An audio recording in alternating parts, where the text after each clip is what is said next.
ಗುರು ದಕ್ಷಿಣಾಮೂರ್ತಯೇ ನಮಃ. ಓಂ ಶ್ರೀ ಪಾರ್ವತಿ ಪರಮೇಶ್ವರಾಯ ನಮಃ. ಓಂ ಶ್ರೀ ಲಕ್ಷ್ಮೀನಾರಾಯಣಾಯ ನಮಃ. ಓಂ ಶ್ರೀ ಬ್ರಹ್ಮ ಸರಸ್ವತ್ಯೈ ನಮಃ. ಓಂ ಶ್ರೀ ಆದಿತ್ಯಾದಿ ನವಗ್ರಹ ದೇವತಾ ಅಧಿದೇವತಾ ಪ್ರತ್ಯಧಿದೇವತಾ ಸಮೇತ ಶ್ರೀ ಅಭಿಮಾನ ದೇವತಾಭ್ಯೋ ನಮಃ. ಇಷ್ಟಕುಲ ದೇವತಾಭ್ಯೋ ನಮಃ.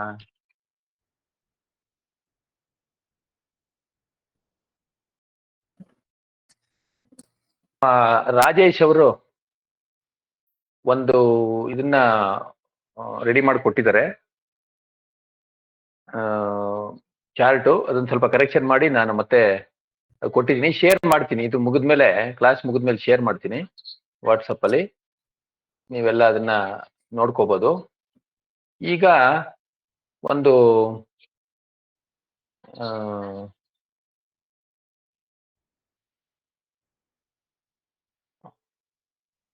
ಹಾರಸ್ಕೋಪ್ ಒಂದು ಡೈರೆಕ್ಟ್ ಅನಾಲಿಸಿಸ್ ಮಾಡಿಬಿಟ್ಟು ಅದರಲ್ಲಿ ಸ್ವಲ್ಪ ಹೇಗೆ ನಾವು ಮಿತ್ರತ್ವ ಆಗ್ಲಿ ಇನ್ನು ಬೇರೆ ಬೇರೆ ವಿಚಾರಗಳನ್ನೆಲ್ಲ ಹೇಗೆ ತಿಳ್ಕೊಳ್ಳೋದು ಅನ್ನೋದಕ್ಕೆ ಇವತ್ತು ಪ್ರೊಸೀಡ್ ಆಗೋಣ. ಯಾರಾದ್ರೂ ಡೀಟೇಲ್ಸ್, ಯಾರಾದ್ರೂ ಒಬ್ರು ಡೀಟೇಲ್ಸ್ ಕೊಡ್ಬೇಕು, ಯಾರಾದ್ರೂ ಒಬ್ರು ಕೊಡಿ ದಯವಿಟ್ಟು.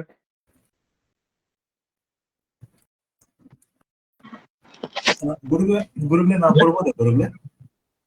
ಕೊಡಿ ಕೊಡಿ. ಒಂದು ನಿಮಿಷ.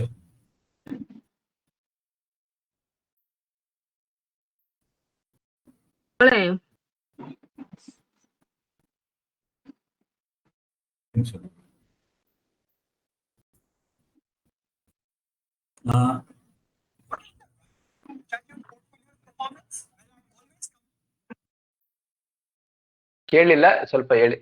ಒಂದು ಸೆಕೆಂಡ್.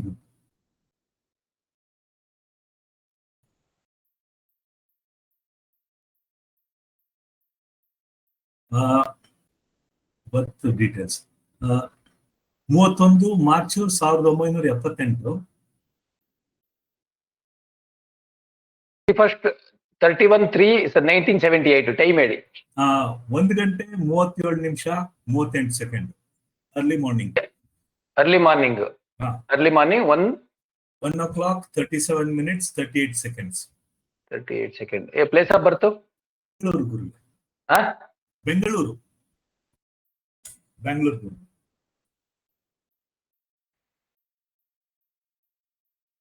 ಇದು ಮೇಲಾ ಫಿಮೇಲಾ? ಮೇಲ್ ಗುರುಗಳು.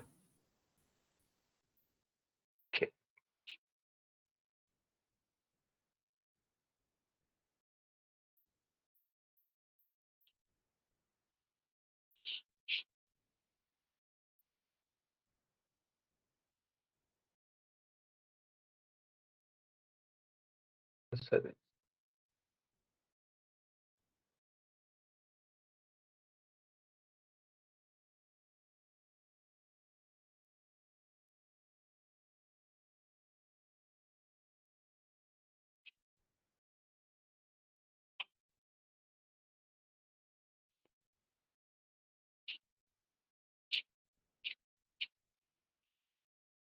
ಸ್ಕ್ರೀನ್ ಕಾಣ್ತಿದ್ಯಾ? ಕಾಣ್ತಾ ಇದೆ ಗುರುಗಳೇ. ಎಲ್ಲರಿಗೂ ಕಾಣ್ತಿದೆಯಲ್ಲ? Thank you. ಈಗ ಇವರು ಟೈಮ್ ಕೊಟ್ಟಿದ್ದಾರೆ. ಧನುರ್ ಲಗ್ನ ಮತ್ತೆ ಧನುರ್ ರಾಶಿ. ಧನುರ್ ಲಗ್ನದಲ್ಲಿ ಉತ್ತರಾಷಾಢ ನಕ್ಷತ್ರ 1ನೇ ಪಾದದಲ್ಲಿ ಲಗ್ನ ಇದೆ, ಮತ್ತೆ ಮೂಲಾ ನಕ್ಷತ್ರ 2ನೇ ಪಾದದಲ್ಲಿ ಚಂದ್ರ ಇದ್ದಾರೆ. ಕರೆಕ್ಟ್ ಅಲ್ವಾ? ಸೊ ಇದು ಒಂದು ಸರಿ ಸ್ವಲ್ಪ ಬರ್ತ್ ಟೈಮ್ ಕುಂದ ಮೆಥಡ್ ಅಲ್ಲಿ, ನವನವಾಂಶ ಮೆಥಡ್ ಅಲ್ಲಿ ಬರ್ತ್ ಟೈಮ್ ರೆಕ್ಟಿಫೈ ಆಗಿದೆಯಾ ಅನ್ನೋದು ಒಂದ್ಸರಿ ನೋಡ್ಬಿಡೋಣ. ಇದು ಹೇಗೆ ಬರ್ತ್ ಟೈಮ್ ರೆಕ್ಟಿಫೈ ಅನ್ನೋದಂದ್ರೆ, ವ್ಯಕ್ತಿಯ ಜನ್ಮ ನಕ್ಷತ್ರ, ಏನು ಜನ್ಮ ನಕ್ಷತ್ರ ಇದೆ ಇಲ್ಲಿ, ಜನ್ಮ ನಕ್ಷತ್ರ ಯಾವುದು? ಮೂಲಾ ನಕ್ಷತ್ರ. ಸೊ ಮೂಲಾ ನಕ್ಷತ್ರನ ನಾವು ಜನ್ಮ ನಕ್ಷತ್ರ ಅಂತ ಹೇಳ್ತೀವಿ. ಅಲ್ಲಿಂದ ನೆಕ್ಸ್ಟ್ ಯಾವುದು? ಕೇತು ನಕ್ಷತ್ರ ಇದೆ. ಈಗ ಮೂಲಾ ನಕ್ಷತ್ರ ದಶಾನಾಥ ಯಾರು? ಕೇತು. ಅದೇ ರೀತಿ ನೆಕ್ಸ್ಟ್ ಅಶ್ವಿನಿ ನಕ್ಷತ್ರದ ದಶಾನಾಥ ಕೇತು. ಅಲ್ಲಿಂದ ಮುಂದಕ್ಕೆ ಬಂದ್ರೆ ಮಕಾ ನಕ್ಷತ್ರದ ದಶಾನಾಥ ಬಂದು ಕೇತು. ನಾವೇನಂತೀವಿ? ಈ ನಕ್ಷತ್ರಗಳಿಗೆ ಕೇತು ಅಧಿಪತಿ ಅಂತ ಹೇಳ್ತೀವಿ. ಮೂಲಾ ನಕ್ಷತ್ರ. ಈಗ ನಾನು ಆರ್ಡರು ಚೇಂಜ್ ಮಾಡಿ ಹೇಳ್ತಾ ಇದ್ದೀನಿ. ಅಶ್ವಿನಿ ಮಕ ಮೂಲ ಅಂತ ಹೇಳ್ತಿಲ್ಲ. ಯಾಕೆಂದ್ರೆ ಈಗ ನಮ್ಮ ಈ ಜಾತಕದಲ್ಲಿ ಚಂದ್ರ ಬಂದು ಮೂಲ ನಕ್ಷತ್ರದಲ್ಲಿದೆ. ಹಾಗಾಗಿ ನಾನು ಅಲ್ಲಿಂದ ಆರ್ಡರ್ನ ಶುರು ಮಾಡ್ತೀನಿ. ಮೂಲ, ಅಶ್ವಿನಿ, ಮಕ ಈ ಆರ್ಡರ್ ಅಲ್ಲಿ ತಗೊಂಡ್ರೆ ಮೂಲ ನಕ್ಷತ್ರ ಜನ್ಮ ನಕ್ಷತ್ರ, ಅಶ್ವಿನಿ ನಕ್ಷತ್ರ ಅನುಜನ್ಮ ನಕ್ಷತ್ರ, ಮಕ ನಕ್ಷತ್ರ ತ್ರಿಜನ್ಮ ನಕ್ಷತ್ರ. ಬೇಕಾದ್ರೆ ಬರ್ಕೊಂಬಿಡಿ. ಮೂಲ ನಕ್ಷತ್ರ ಜನ್ಮ ನಕ್ಷತ್ರ. ಸೊ ಈ ಜಾತಕದಲ್ಲಿ ನಾವು ಈ ಏನು ಕೇತುವಿನ 3 ನಕ್ಷತ್ರಗಳಿದಾವೆ ಅದನ್ನ ನಾವೇನ್ ಹೇಳ್ತೀವಿ ಅಂದ್ರೆ, ನಮ್ಮ ತಾರಾಬಲದಲ್ಲಿ ನಾವು ಎಲ್ಲಾ 3 ನಕ್ಷತ್ರಗಳನ್ನು ಜನ್ಮ ನಕ್ಷತ್ರ ಅಂತಾನೆ ತಗೊಳ್ತೀವಿ. ಆದ್ರೆ ಅದಕ್ಕೆ ಏನ್ ಹೆಸರು ಅಂತಂದ್ರೆ, ಮೂಲ ನಕ್ಷತ್ರ ಜನ್ಮ ನಕ್ಷತ್ರ, ಅಶ್ವಿನಿ ನಕ್ಷತ್ರ ಅನುಜನ್ಮ ನಕ್ಷತ್ರ, ಮಕ ನಕ್ಷತ್ರ ತ್ರಿಜನ್ಮ ನಕ್ಷತ್ರ. ಎಲ್ಲರೂ ಬರ್ಕೊಂಡಿದ್ದೀರಿ ಅಂತ ಅನ್ಕೋತೀನಿ. ಅಲ್ಲಿಂದ ನೆಕ್ಸ್ಟ್ ಇದು ನವನವಾಂಶ ಕುಂಡ್ಲಿ ನಿಮಗೆ ತೋರಿಸ್ತಾ ಇದ್ದೀನಿ. ನವನವಾಂಶ ಕುಂಡ್ಲಿ ಮೋಸ್ಟ್ಲಿ ಎಲ್ಲರಿಗೂ ಕಾಣ್ತಾ ಇದೆ ಅಂತ ಅನ್ಕೋತೀನಿ. ಸೊ ನವನವಾಂಶ ಕುಂಡಲಿಯಲ್ಲಿ ಏನು ಜನ್ಮ ನಕ್ಷತ್ರ ಇದೆ, ಜನ್ಮ ನಕ್ಷತ್ರ ಯಾವುದು? ಮೂಲ. ಸೊ ಮೂಲ ಜನ್ಮ ನಕ್ಷತ್ರ ವ್ಯಕ್ತಿಯ ನವನವಾಂಶದ ಲಗ್ನ ಮತ್ತೆ ನವನವಾಂಶದಲ್ಲಿ ಚಂದ್ರನ್ ನೋಡೋಗಿಲ್ಲ. ಇದನ್ನ ಮುಂದೆನೂ ನಾನು ರೆಕ್ಟಿಫೈ ಮಾಡಿದಾಗ ಹೇಳ್ಕೊಡ್ತೀನಿ. ಕನ್ಫ್ಯೂಷನ್ ಆದ್ರೆ ಮತ್ತೆ ಕೇಳಿ ನೀವು. ಏನು ರಾಶಿ ಕುಂಡಲಿಯಲ್ಲಿ ನಿಮ್ಮ ಜನ್ಮ ನಕ್ಷತ್ರ ಯಾವುದಿದೆ ಆ ಜನ್ಮ ನಕ್ಷತ್ರದಲ್ಲಿ ಅಥವಾ ಅನುಜನ್ಮ ನಕ್ಷತ್ರದಲ್ಲಿ ಅಥವಾ ತ್ರಿಜನ್ಮ ನಕ್ಷತ್ರದಲ್ಲಿ ಲಗ್ನ ಸ್ಥಿತವಾಗಿರ್ಬೇಕು. ಅಂದ್ರೆ ಲಗ್ನ ಬಂದು ಮೂಲ ನಕ್ಷತ್ರದಲ್ಲಿ ಇಲ್ಲ ಅಶ್ವಿನಿ ನಕ್ಷತ್ರದಲ್ಲಿ ಇಲ್ಲ ಮಕ ನಕ್ಷತ್ರದಲ್ಲಿ ಲಗ್ನ ಸ್ಫುಟ ಇರಬೇಕು. ಇಲ್ಲಿ ಲಗ್ನ ಎಲ್ಲಿದೆ? ಅಶ್ವಿನಿ ಅಂತ ತೋರಿಸ್ತಾ ಇದೆ. 13 ಡಿಗ್ರಿ 6 ನಿಮಿಷ 52 ಸೆಕೆಂಡ್. 13 ಡಿಗ್ರಿ 20 ನಿಮಿಷಕ್ಕೆ ಅಶ್ವಿನಿ ನಕ್ಷತ್ರ ಮುಗಿದೋಗುತ್ತೆ. ಸೊ ಇದು 13 ಡಿಗ್ರಿ. ಅಂದ್ರೆ ನಾವು ಟೈಮ್ ನ ಮೋಸ್ಟ್ಲಿ ರೆಡ್ಯೂಸ್ ಮಾಡಿದೀವಿ. ಅದಕ್ಕೆ ನಾವು ಏನಂದ್ರೆ ಆ ಕಡೆಯಿಂದ ಅಂದ್ರೆ 13 ಅಶ್ವಿನಿ ನಕ್ಷತ್ರ ಮುಗಿಯ ಕಡೆಯಿಂದ ನಾವು ತಗೋತಾ ಇದ್ದೀವಿ. ಹಾಗಾಗಿ ಇದು ರೆಕ್ಟಿಫೈಡ್ ಟೈಮು. ಇಲ್ಲಿ ಏನು ಜನ್ಮ ನಕ್ಷತ್ರದ ಜನ್ಮ ನಕ್ಷತ್ರ ಇದೆ ಅದರ ಅನುಜನ್ಮ ನಕ್ಷತ್ರದಲ್ಲಿ ನವನವಾಂಶದ ಲಗ್ನ ಕೂತಿದೆ. ಇದು ಒಂದು. ಇನ್ನೊಂದು ನಿಮಗೆ ಇದರಲ್ಲಿ ಇನ್ನೊಂದು ಚೆಕ್ ಮಾಡ್ತೀನಿ. ಅದು ಈಗ ರೆಕ್ಟಿಫೈ ಮಾಡಕ್ಕೆ ಸ್ವಲ್ಪ ಇದನ್ನ ಇಲ್ಲಿ ನೀವು ಪಂಚತತ್ವ ಅಂತ ಕಾಣ್ತಿರ್ಬೇಕು. 3ನೇ ಬಾಕ್ಸ್ ಮೇಲ್ಗಡೆಯಿಂದ 3ನೇ ಬಾಕ್ಸ್ ಮೂನ್, ತಿಂಗಳ, ಫಾಲ್ಗುಣ, ಪೈಸಸ್, ಶಿಶಿರ, ಸಾತ್ವಿಕ. ಅದಾದ್ಮೇಲೆ ಪಂಚತತ್ವ ಅಂತ ಇದೆ, ಆರೋಹಣ ಅಂತ. ಇದು ಮೇನ್ ಪಂಚತತ್ವ. ಇದು ಯಾವುದು? ಆರೋಹಣ. ವಿಂಡ್ ಅಂತ ಇದೆ ಬ್ರಾಕೆಟ್ ಅಲ್ಲಿ, ಎಫ್ ಅಂತ ಇದೆಯಲ್ಲ, ಇದು ಮೇಯ್ನು. ಅದಾದ್ಮೇಲೆ ಸಬ್ ಪಂಚತತ್ವ ಅಂತಿದೆ. ಈ ಆಪ್ ನ ಕನ್ನಡದಲ್ಲೂ ನೀವು ಮಾಡ್ಕೋಬಹುದು, ಲ್ಯಾಂಗ್ವೇಜ್ ಚೇಂಜ್ ಮಾಡ್ಕೊಂಡ್ರೆ. ಅಲ್ಲಿ ಆರೋಹಣ ಅಂತಿದೆ, ಫೈರ್ ಅಂತಿದೆ. ಫೈರ್ ಅಂದ್ರೆ ಬ್ರಾಕೆಟ್ ಅಲ್ಲಿ ಎಂ ಅಂತಿದೆ. ಎಂ ಅಂದ್ರೆ ಮೇಲು, ಎಫ್ ಅಂದ್ರೆ ಫಿಮೇಲ್. ಅಂದ್ರೆ ಇಲ್ಲಿ ಎರಡೂ ಮೆಥಡ್ ಅಲ್ಲಿ ಅಂದ್ರೆ ನವನವಾಂಶ ಮೆಥಡ್ ಏನದಕ್ಕೆ ಕುಂದ ಮೆಥಡ್ ಅಂತ ಹೇಳ್ತೀವಿ, ಹಾಗೆ ತತ್ವ ಮೆಥಡ್ ಅಂದ್ರೆ ಪಂಚತತ್ವಗಳು, ಪೃಥ್ವಿ ತತ್ವ, ಜಲತತ್ವ, ಅಗ್ನಿತತ್ವ, ವಾಯುತತ್ವ, ಆಕಾಶ ತತ್ವ, ಈ ರೀತಿ ತತ್ವಗಳ ಆಧಾರದ ಮೇಲೆ ನಾವು ಬರ್ತ್ ರೆಕ್ಟಿಫೈ ಮಾಡಿ ಟೈಮ್ ನ ಕರೆಕ್ಟ್ ಆಗಿ ರೆಕ್ಟಿಫೈ ಮಾಡಿ ಆಮೇಲೆ ನಾವು ಪ್ರಿಡಿಕ್ಷನ್ಗೆ ಹೋಗ್ಬೇಕು ಅನ್ನೋದು ಒಂದು ಸರಿಯಾದ ಮೆಥಡ್. ಒಂದು. ಎರಡನೇದು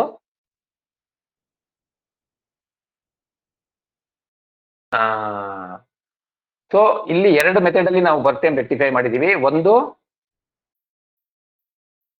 ಜನ್ಮ ನಕ್ಷತ್ರ, ವ್ಯಕ್ತಿಯ ಜನ್ಮ ನಕ್ಷತ್ರ ಯಾವ ನಕ್ಷತ್ರ ಇದೆ ಆ ನಕ್ಷತ್ರದಲ್ಲೋ ಅಥವಾ ಅದರ ಅನುಜನ್ಮ ನಕ್ಷತ್ರದಲ್ಲೋ ಅಥವಾ ತ್ರಿಜನ್ಮ ನಕ್ಷತ್ರದಲ್ಲೋ ನವನವಾಂಶದ ಲಗ್ನ ಇರಬೇಕು. ನವನವಾಂಶದ ಲಗ್ನ ಇರಬೇಕು. ಅದು ಒಂದು ಪ್ಯಾರಾಮೀಟ್ರು. ಆ ನವನವಾಂಶದ ಲಗ್ನ ಅಲ್ಲಿ ಕೂರುತ್ತಲ್ಲ ಆ ಒಂದು ನಕ್ಷತ್ರದಲ್ಲಿ, 13 ಡಿಗ್ರಿ 20 ನಿಮಿಷ ಇರುತ್ತಲ್ಲ, ಅದು ಬರೀ 40 ಸೆಕೆಂಡ್ ಮಾತ್ರ ಅವಧಿ. ಅದು ಆ ನಕ್ಷತ್ರ ಶುರುವಾಗಿ ಕೊನೆಯಾಗಕ್ಕೆ 40 ಸೆಕೆಂಡ್ ಅಲ್ಲಿ ಮುಗಿದೋಗುತ್ತೆ. ಅಂದ್ರೆ ರಾಶಿ ಕುಂಡಲಲ್ಲಿ ಚಂದ್ರ ಒಂದು ನಕ್ಷತ್ರ ಟ್ರಾವೆಲ್ ಮಾಡಕ್ಕೆ 1 ದಿನ ಬೇಕು. ಬಟ್ ನವನವಾಂಶದಲ್ಲಿ ಲಗ್ನ ಟ್ರಾವೆಲ್ ಮಾಡಕ್ಕೆ, ಲಗ್ನ ಆ ನಕ್ಷತ್ರಕ್ಕೆ ಅವಧಿ ಬಂದು ಬರೀ 40 ಸೆಕೆಂಡು. ಹಾಗಾಗಿ ಅದು ಜನ್ಮ ನಕ್ಷತ್ರದಲ್ಲಿ ಕುತ್ಕೋಬೇಕು, ಇಲ್ಲ ಅನುಜನ್ಮ ನಕ್ಷತ್ರದಲ್ಲಿ ಕುತ್ಕೋಬೇಕು, ಇಲ್ಲ ತ್ರಿಜನ್ಮ ನಕ್ಷತ್ರದಲ್ಲಿ ಕುತ್ಕೋಬೇಕು. ಅದು ಕುತ್ಕೊಳ್ಳೋ ಜೊತೆಗೆ ಉಪತತ್ವ, ಸಬ್ ಪಂಚತತ್ವ ಅಂತಿದೆಯಲ್ಲ, ಅದು ಪುರುಷ ಜನನಾದ್ರೆ ಮೇಲ್ ಅಂತಾನೆ ಬರ್ಬೇಕು. ಅಂದ್ರೆ ಭೂತತ್ವ, ಅಗ್ನಿತತ್ವ, ಆಕಾಶ ತತ್ವದಲ್ಲೇ ಜನಿಸಿರ್ಬೇಕು ಆ ವ್ಯಕ್ತಿ. ಏನು ಉಪತತ್ವ, ಮೇನ್ ತತ್ವ ಅಲ್ಲ. ಇಲ್ಲಿ ಮೇನ್ ತತ್ವ ವಾಯು ತತ್ವ ಇದೆ, ಅದು ಫಿಮೇಲ್ ಅಂತಿದೆ, ಅದು ಬೇಕಿಲ್ಲ. ಯಾಕೆಂದ್ರೆ ಭೂತತ್ವ 6 ನಿಮಿಷ ಇರ್ತದೆ. ಅದಾದ್ಮೇಲೆ ಜಲತತ್ವ 12 ನಿಮಿಷ ಇರ್ತದೆ. ಅಗ್ನಿ ತತ್ವ 18 ನಿಮಿಷ ಇರ್ತದೆ. ವಾಯು ತತ್ವ 24 ನಿಮಿಷ ಇರ್ತದೆ. ಆಕಾಶ ತತ್ವ 30 ನಿಮಿಷ ಇರ್ತದೆ. ಒಟ್ಟು ಟೋಟಲ್ ಮಾಡಿದ್ರೆ 1.5 ಗಂಟೆ ಇರ್ತದೆ. 1.5 ಗಂಟೆ ಈ 5 ಪಂಚತತ್ವಗಳು ರೈಸ್ ಆಗ್ತವೆ, ಮತ್ತೆ 1.5 ಗಂಟೆ ಫಾಲ್ ಆಗ್ತವೆ. ಈ ರೀತಿ ಪಂಚತತ್ವಗಳು ಸೂರ್ಯೋದಯದಿಂದ, ಭಾನುವಾರ ಸೂರ್ಯೋದಯದಲ್ಲಿ ಅಗ್ನಿ ತತ್ವ ರೈಸ್ ಆಗುತ್ತೆ. ಅವತ್ತೇ ಯಾವಾಗ್ಲೂ ಪ್ರತಿದಿನ ಭೂತತ್ವನೇ ರೈಸ್ ಆಗಲ್ಲ. ನಮ್ಮ ಸನಾತನ ಧರ್ಮ ಇರ್ಬೋದು, ನಮ್ಮ ಈ ಶಾಸ್ತ್ರಗಳಿರ್ಬೋದು, ಎಷ್ಟು ಕರಾರವಕ್ಕಾಗಿದೆ ಅನ್ನೋದು ತಿಳ್ಕೊಳ್ಳಿ ನೀವು. ಅಂದ್ರೆ ಭಾನುವಾರ ಅಗ್ನಿ ತತ್ವ ಏನು 18 ನಿಮಿಷ ಇದೆ, ರೈಸ್ ಆಗುತ್ತೆ. ಅದಾದ್ಮೇಲೆ ಆಕಾಶ ತತ್ವ ರೈಸ್ ಆಗುತ್ತೆ. ಅದಾದ್ಮೇಲೆ ಭೂತತ್ವ 6 ನಿಮಿಷ ರೈಸ್ ಆಗುತ್ತೆ. ಅದಾದ್ಮೇಲೆ 12 ನಿಮಿಷ ಜಲತತ್ವ ರೈಸ್ ಆಗುತ್ತೆ.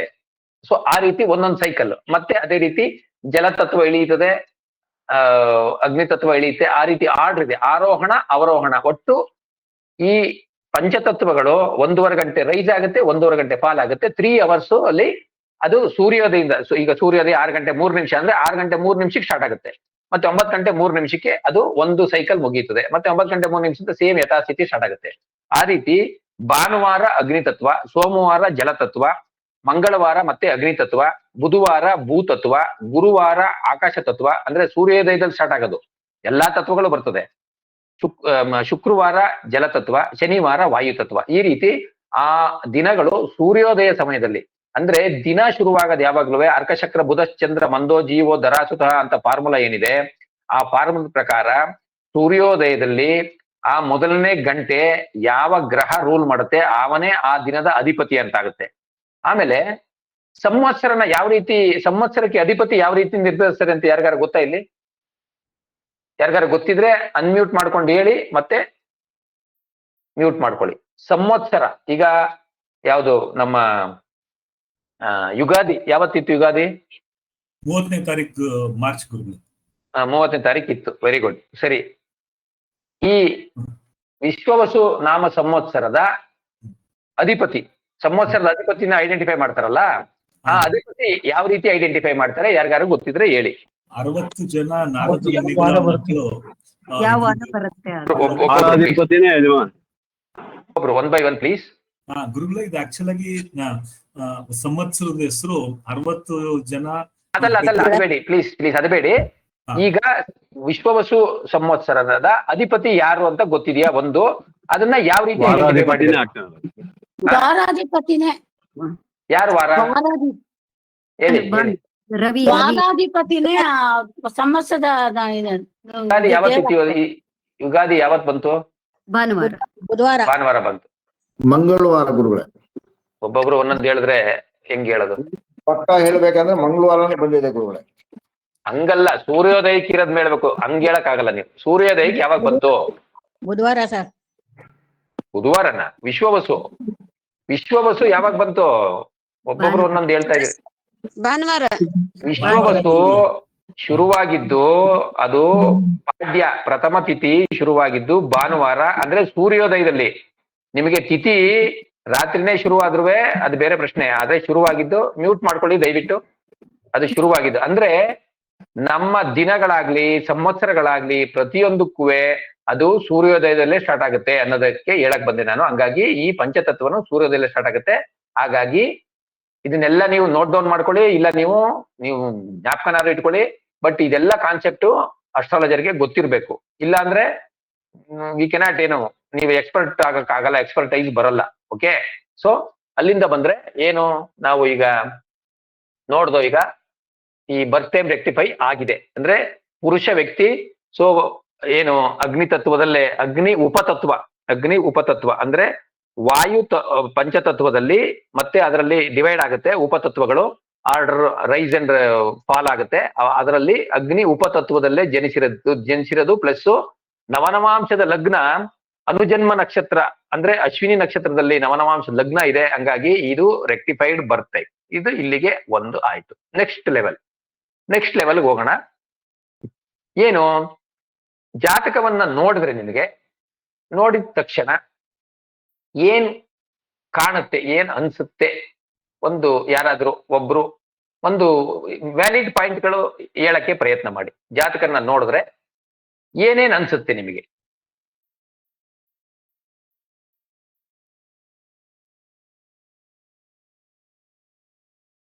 ಸ್ವಲ್ಪ ದೋಷ ಇದೆಯಾ ಅಂತಾನು ನೋಡ್ತೀವಿ ಗುರುಗಳೇ.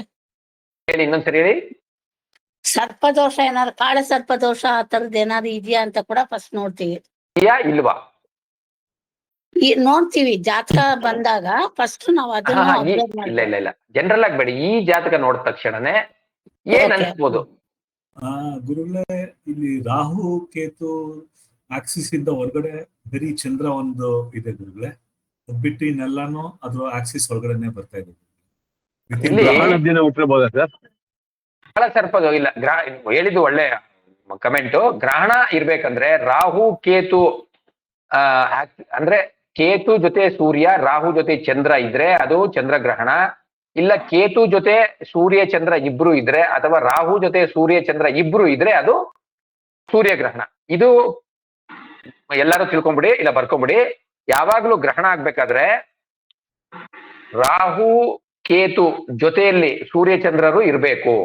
ಅಂದ್ರೆ ಕೇತು ಜೊತೆ ಸೂರ್ಯ ಚಂದ್ರ ಇಬ್ರು ಇದ್ರೆ, ಅಥವಾ ರಾಹು ಜೊತೆ ಸೂರ್ಯ ಚಂದ್ರ ಇಬ್ರು ಇದ್ರೆ ಅದನ್ನ ಸೂರ್ಯಗ್ರಹಣ ಅಂತ ಹೇಳ್ತೀವಿ. ಯಾಕೆಂದ್ರೆ ಸೂರ್ಯ ಚಂದ್ರರು ಒಟ್ಟಿಗೆ ಇದ್ದಾಗ ಅದು ಅಮಾವಾಸ್ಯೆ. ಸೂರ್ಯ ಚಂದ್ರರು ಒಬ್ರು ರಾಹು ಜೊತೆ ಒಬ್ರು ಕೇತು ಜೊತೆ, ಅಥವಾ ಸೂರ್ಯ ರಾಹು ಜೊತೆ ಚಂದ್ರ ಕೇತು ಜೊತೆ, ಇಲ್ಲ ಚಂದ್ರ ರಾಹು ಜೊತೆ, ಇಲ್ಲ ಸೂರ್ಯ ಕೇತು ಜೊತೆ, ಆ ರೀತಿ ಇದ್ದಾಗ ಅದು ಚಂದ್ರಗ್ರಹಣ. ಯಾಕೆಂದ್ರೆ ಸೂರ್ಯ ಚಂದ್ರರು ಕರೆಕ್ಟ್ ಆಗಿ 180 ಡಿಗ್ರಿ ಇದ್ದಾಗ, 180 ಅಲ್ಲ 168 ಇಂದ 180 ಡಿಗ್ರಿ ವರೆಗೂ ಪೌರ್ಣಮಿ ಇರ್ತದೆ. ಪೌರ್ಣಮಿಯಲ್ಲೇ ಚಂದ್ರಗ್ರಹಣ ಆಗೋದು, ಅಮಾವಾಸ್ಯೆಯಲ್ಲೇ ಸೂರ್ಯಗ್ರಹಣ ಆಗೋದು. ಈ ವಿಚಾರ ಅಂತೂ ನೀವೆಲ್ಲರಿಗೂ ತಿಳ್ಕೊಂಡಿರ್ಬೇಕು. ಓಕೆನಾ? ಸೊ ಇದು ಒಂದು ಕಾನ್ಸೆಪ್ಟ್. ಇಲ್ಲಿ ಕೇತುವಿನಿಂದ ಶುರು ಮಾಡಿದ್ರೆ, ಮ್ಯೂಟ್ ಮಾಡ್ಕೊಳ್ಳಿ ದಯವಿಟ್ಟು. ಯಾರು ಗಂಗರಾಜ್ ಅವ್ರು ಮ್ಯೂಟ್ ಮಾಡ್ಕೋಬೇಕೇನೋ, ಮಾಡಿದ್ದಾರೆ. ಗಂಗರಾಜ್ ಮಾಡಿದ್ದಾರೆ, ಯಾರ್ದು ಬೇರೆ. ಓಕೆ. ಸೊ ಕೇತುವಿನಿಂದ ತಗೊಂಡ್ರೆ, ಕೇತುವಿನ ನಂತರ ಯಾವ ಗ್ರಹ ಇದೆ? ಕೇತುಗಿಂತ ಮುಂಚೆ ಇದೆಯಾ ಸೂರ್ಯ? ಕೇತು ಆದ್ಮೇಲೆ ಇದೆಯಾ?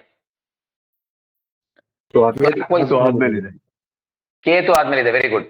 ಸೊ ಕೇತುನಿಂದ ಸೂರ್ಯ, ಬುಧ, ಶುಕ್ರ, ಗುರು, ಮಂಗಳ, ಶನಿ, ಇಷ್ಟು ಗ್ರಹಗಳು ರಾಹುವರೆಗಿದಾವೆ.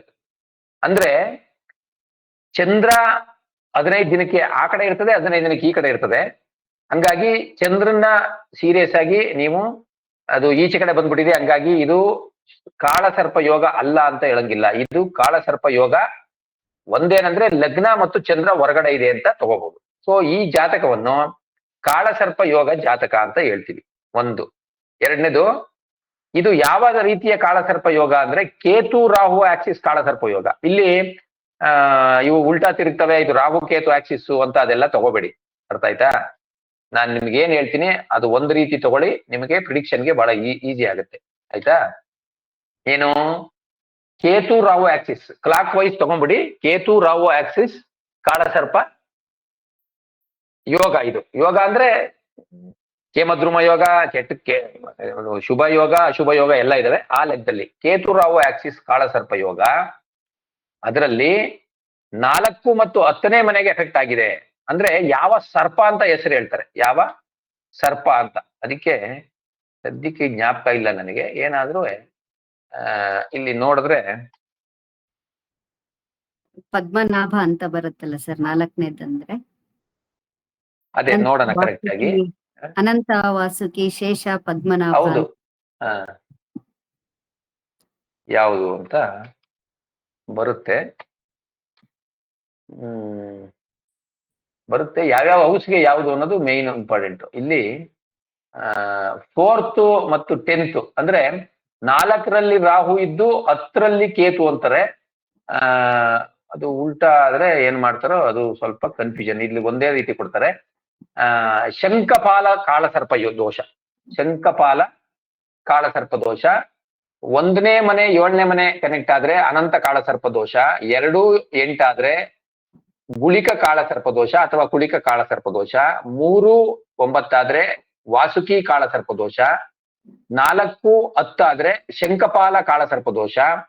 5 11 ಆದ್ರೆ ಪದ್ಮ ಕಾಳಸರ್ಪ ದೋಷ. ಸರ್ ಸ್ವಲ್ಪ ಸ್ಲೋ ಆಗಿ ಹೋಗಿ ಸರ್, ಬರ್ಕೊಳಕ್ಕೆ ಆಗ್ತಿಲ್ಲ. ಇಲ್ಲ ಬರ್ಕೋಬೇಡಿ, ನಾನ್ ನಿಮಗೆ ಅದನ್ನ ಇದ್ ಸರ್ ಮಾಡ್ತೀನಿ. ಸರ್ ಒಂದೇ ಒಂದು ಡೌಟ್ ಸರ್. ಈ ಹೇಳಿ. ದೋಷಕ್ಕೂ ಯೋಗಕ್ಕೂ ಏನು ಡಿಫ್ರೆನ್ಸ್ ಸರ್? ಇದು ಕಾಲಸರ್ಪ ಯೋಗ ಅಂತ ಕೆಲವರು ಅಂತಾರೆ, ಕೆಲವರು ಕಾಲಸರ್ಪ ದೋಷ ಅಂತಾರೆ. ಎರಡಕ್ಕೂ ಏನ್ ವ್ಯತ್ಯಾಸ ಸರ್? ಶುಭ ಯೋಗ ಅಶುಭ ಯೋಗ, ಯೋಗ ಅಂದ್ರೆ ಅದು ಒಂದು ಕಾಂಬಿನೇಷನ್ ಅಂತ ಅಷ್ಟೇ. ಅದು ಈಗ ಕಾಳಸರ್ಪ ಯೋಗ ಅಂದ್ರೆ ಅದು ದೋಷನೇ. ಕೇಮದ್ರುಮ ಯೋಗ ಅಂತೀವಿ. ಕೇಮದ್ರುಮ ಯೋಗ ಅಂದ್ರೆ ಚಂದ್ರನ ಹಿಂದೆ ಮುಂದೆ ಯಾವುದೇ ಗ್ರಹ ಇರೋದು, ಅದು ದರಿದ್ರ ಯೋಗ ಅಂತ ಅರ್ಥ. ಸರಿ. ಹಾಗಾಗಿ ನೀವು ಯೋಗ ದೋಷ ಯೋಗ ಅಂತ ಬಂದ್ರೆ ಒಳ್ಳೇದು, ದೋಷ ಅಂತ ಬಂದ್ರೆ ಕೆಟ್ಟದು ಅಂತ ತಗೋಬೇಡಿ.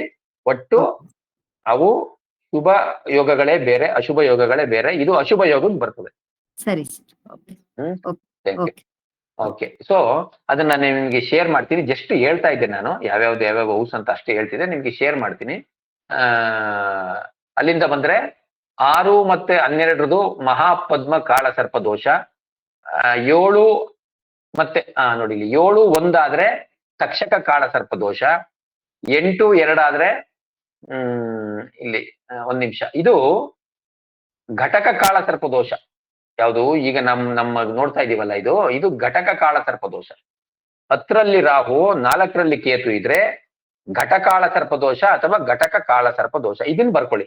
ಈ ಜಾತಕಕ್ಕೆ ಏನಿದೆ, ಇದು ಘಟ ಅಥವಾ ಘಟಕ ಕಾಳ ಸರ್ಪ ದೋಷ ಅಂತ. ಓಕೆನಾ?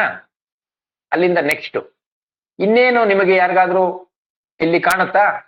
ಏನು ವಿಚಾರಗಳೇನಾದ್ರು ಕಾಣುತ್ತಾ? ಇಲ್ಲಿ ಕುಜ ನೀಚ ಇದೆ ಗುರುಗಳೇ. Okay, 1 point. ಆಮೇಲೆ ಅಷ್ಟಮದಲ್ಲಿ ನೀಚ. ಪಂಚಮಾರಿಷ್ಟ ದೋಷ ಇದೆ ಗುರುಗಳೇ. ಲಗ್ನದಿಂದ ಪಂಚಮ ಸ್ಥಾನದಲ್ಲಿ ಬುಧ ಮತ್ತು ಶುಕ್ರ ಇರೋದ್ರಿಂದ ಪಂಚಮಾರಿಷ್ಟ ಶಾಂತಿ ಅಥವಾ ಪಂಚಮಾರಿಷ್ಟ ದೋಷ ಅಂತ ಹೇಳ್ತಾರೆ. ಸ್ವಲ್ಪ ಹೇಳಿ, ಇನ್ನೊಂದ್ ಸ್ವಲ್ಪ ಹೇಳಿ. ಹಂಗಿದ್ರೆ ಏನಾಗುತ್ತೆ? ಪಂಚಮದಲ್ಲಿ ಬುಧ ಶುಕ್ರ ಇದ್ರೆ ಏನಾಗುತ್ತೆ? ಶುಭ ಗ್ರಹಗಳಲ್ವಾ? ಪಂಚಮಾರಿಷ್ಟ ಅಂದ್ರೆ ಹಿಂದಿನ ಏನು ಪೂರ್ವ ಜನ್ಮದ ದೋಷಗಳು ಈ ಜನ್ಮಕ್ಕೆ ಬಂದಿರುತ್ತೆ ಅಂತ ಒಂದು ಕಾನ್ಸೆಪ್ಟ್. ಗ್ರಹಗಳು ತಾನೇ ಅದು. ಶುಭ ಗ್ರಹಗಳಿದ್ರೆ ಯಾಕೆ ದೋಷ ಆಗುತ್ತೆ? ಲಕ್ಷ್ಮೀನಾರಾಯಣ ಯೋಗ ಅಂತಾರೆ. ಯಾವುದೇ ಗ್ರಹಗಳು ಒಬ್ರು ದಯವಿಟ್ಟು ಒಬ್ರೇ 1 by 1 ಹೇಳಿ. ಪಂಚಮ ಸ್ಥಾನ ಕುಜನ ಅಂದ್ರೆ ಮೇಷ ರಾಶಿ, ಕುಜಾಧಿಪತಿ ಆ ಸ್ಥಾನದಲ್ಲಿ ಆ ರಾಶಿಯಲ್ಲಿ ಸ್ಥಿತನಾಗಿರ್ತಕ್ಕಂಥ ಬುಧ ಮತ್ತು ಶುಕ್ರ ಆಗಿರೋದ್ರಿಂದ ದೋಷ ಬರುತ್ತೆ ಅಂತ. ಇಲ್ಲ ಅದಕ್ಕೆ ಏನಂದ್ರೆ ನೀವು ಏನ್ ಹೇಳಿದ್ರು ನಾನು ತಗೋತೀನಿ. ನಾರಾಯಣ ಯೋಗ ಅಂತಾರಲ್ವ ಸರ್? ಲಕ್ಷ್ಮೀ ನಾರಾಯಣ ಯೋಗ ಅಂತಾರೆ, ಒಳ್ಳೇದು ಅಂತಾರೆ. ಬುಧ ಮತ್ತೆ ಶುಕ್ರ ಒಂದೇ ಮನೇಲಿದ್ರೆ ಅದು ಯಾಕೆ ಅಂತ ಹೇಳ್ತೀನಿ ಅದು. ಬಟ್ ಲಕ್ಷ್ಮೀ ನಾರಾಯಣ ಯೋಗ ಹೇಗೆ ಅಂತ ಅದನ್ನು ಹೇಳ್ತೀನಿ. ಈಗ ಇಲ್ಲಿ ಪಂಚಮದಲ್ಲಿ ಏನಾಯ್ತು, ಇದು ಸ್ಕ್ರೀನ್ ಕಾಣಿಸ್ತಿದೆಯಲ್ಲ? ಓಕೆ.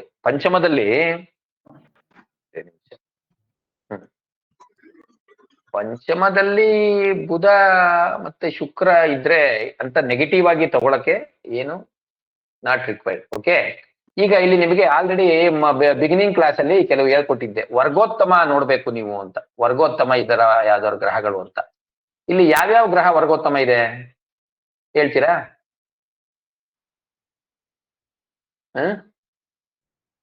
ಯಾವ್ಯಾವ ಗ್ರಹ ವರ್ಗೋತ್ತಮ ಇದೆ ಅಂತ ಯಾರಿಗಾರು ಗೊತ್ತಾ?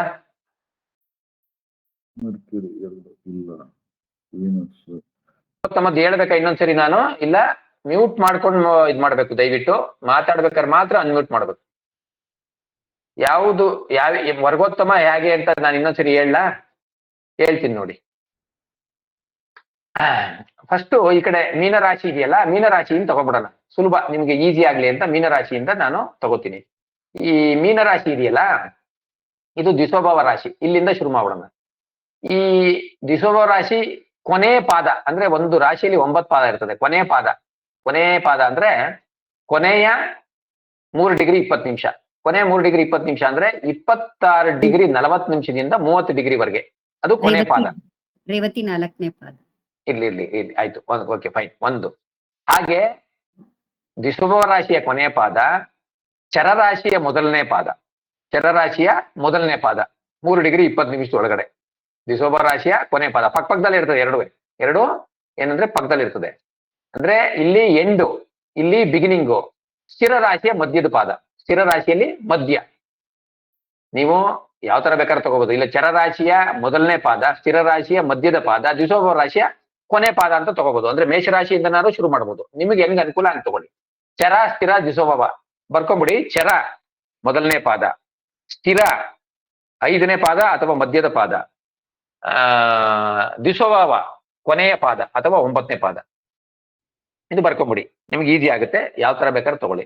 ಚರರಾಶಿಯ ಮೊದಲನೇ ಪಾದ 1ನೇ ಪಾದ, ಸ್ಥಿರ ರಾಶಿಯ 5ನೇ ಪಾದ ಅಥವಾ ಮಧ್ಯದ ಪಾದ, ದ್ವಿಸ್ವಭಾವ ರಾಶಿಯ ಕೊನೆಯ ಪಾದ ಅಥವಾ 9ನೇ ಪಾದದಲ್ಲಿ ಗ್ರಹಗಳು ಅಥವಾ ಲಗ್ನ ಸ್ಥಿತರಾದ್ರೆ, ಗ್ರಹ ಅಥವಾ ಲಗ್ನ ಸ್ಥಿತರಾದ್ರೆ ಅದು ವರ್ಗೋತ್ತಮ ಆಗುತ್ತೆ.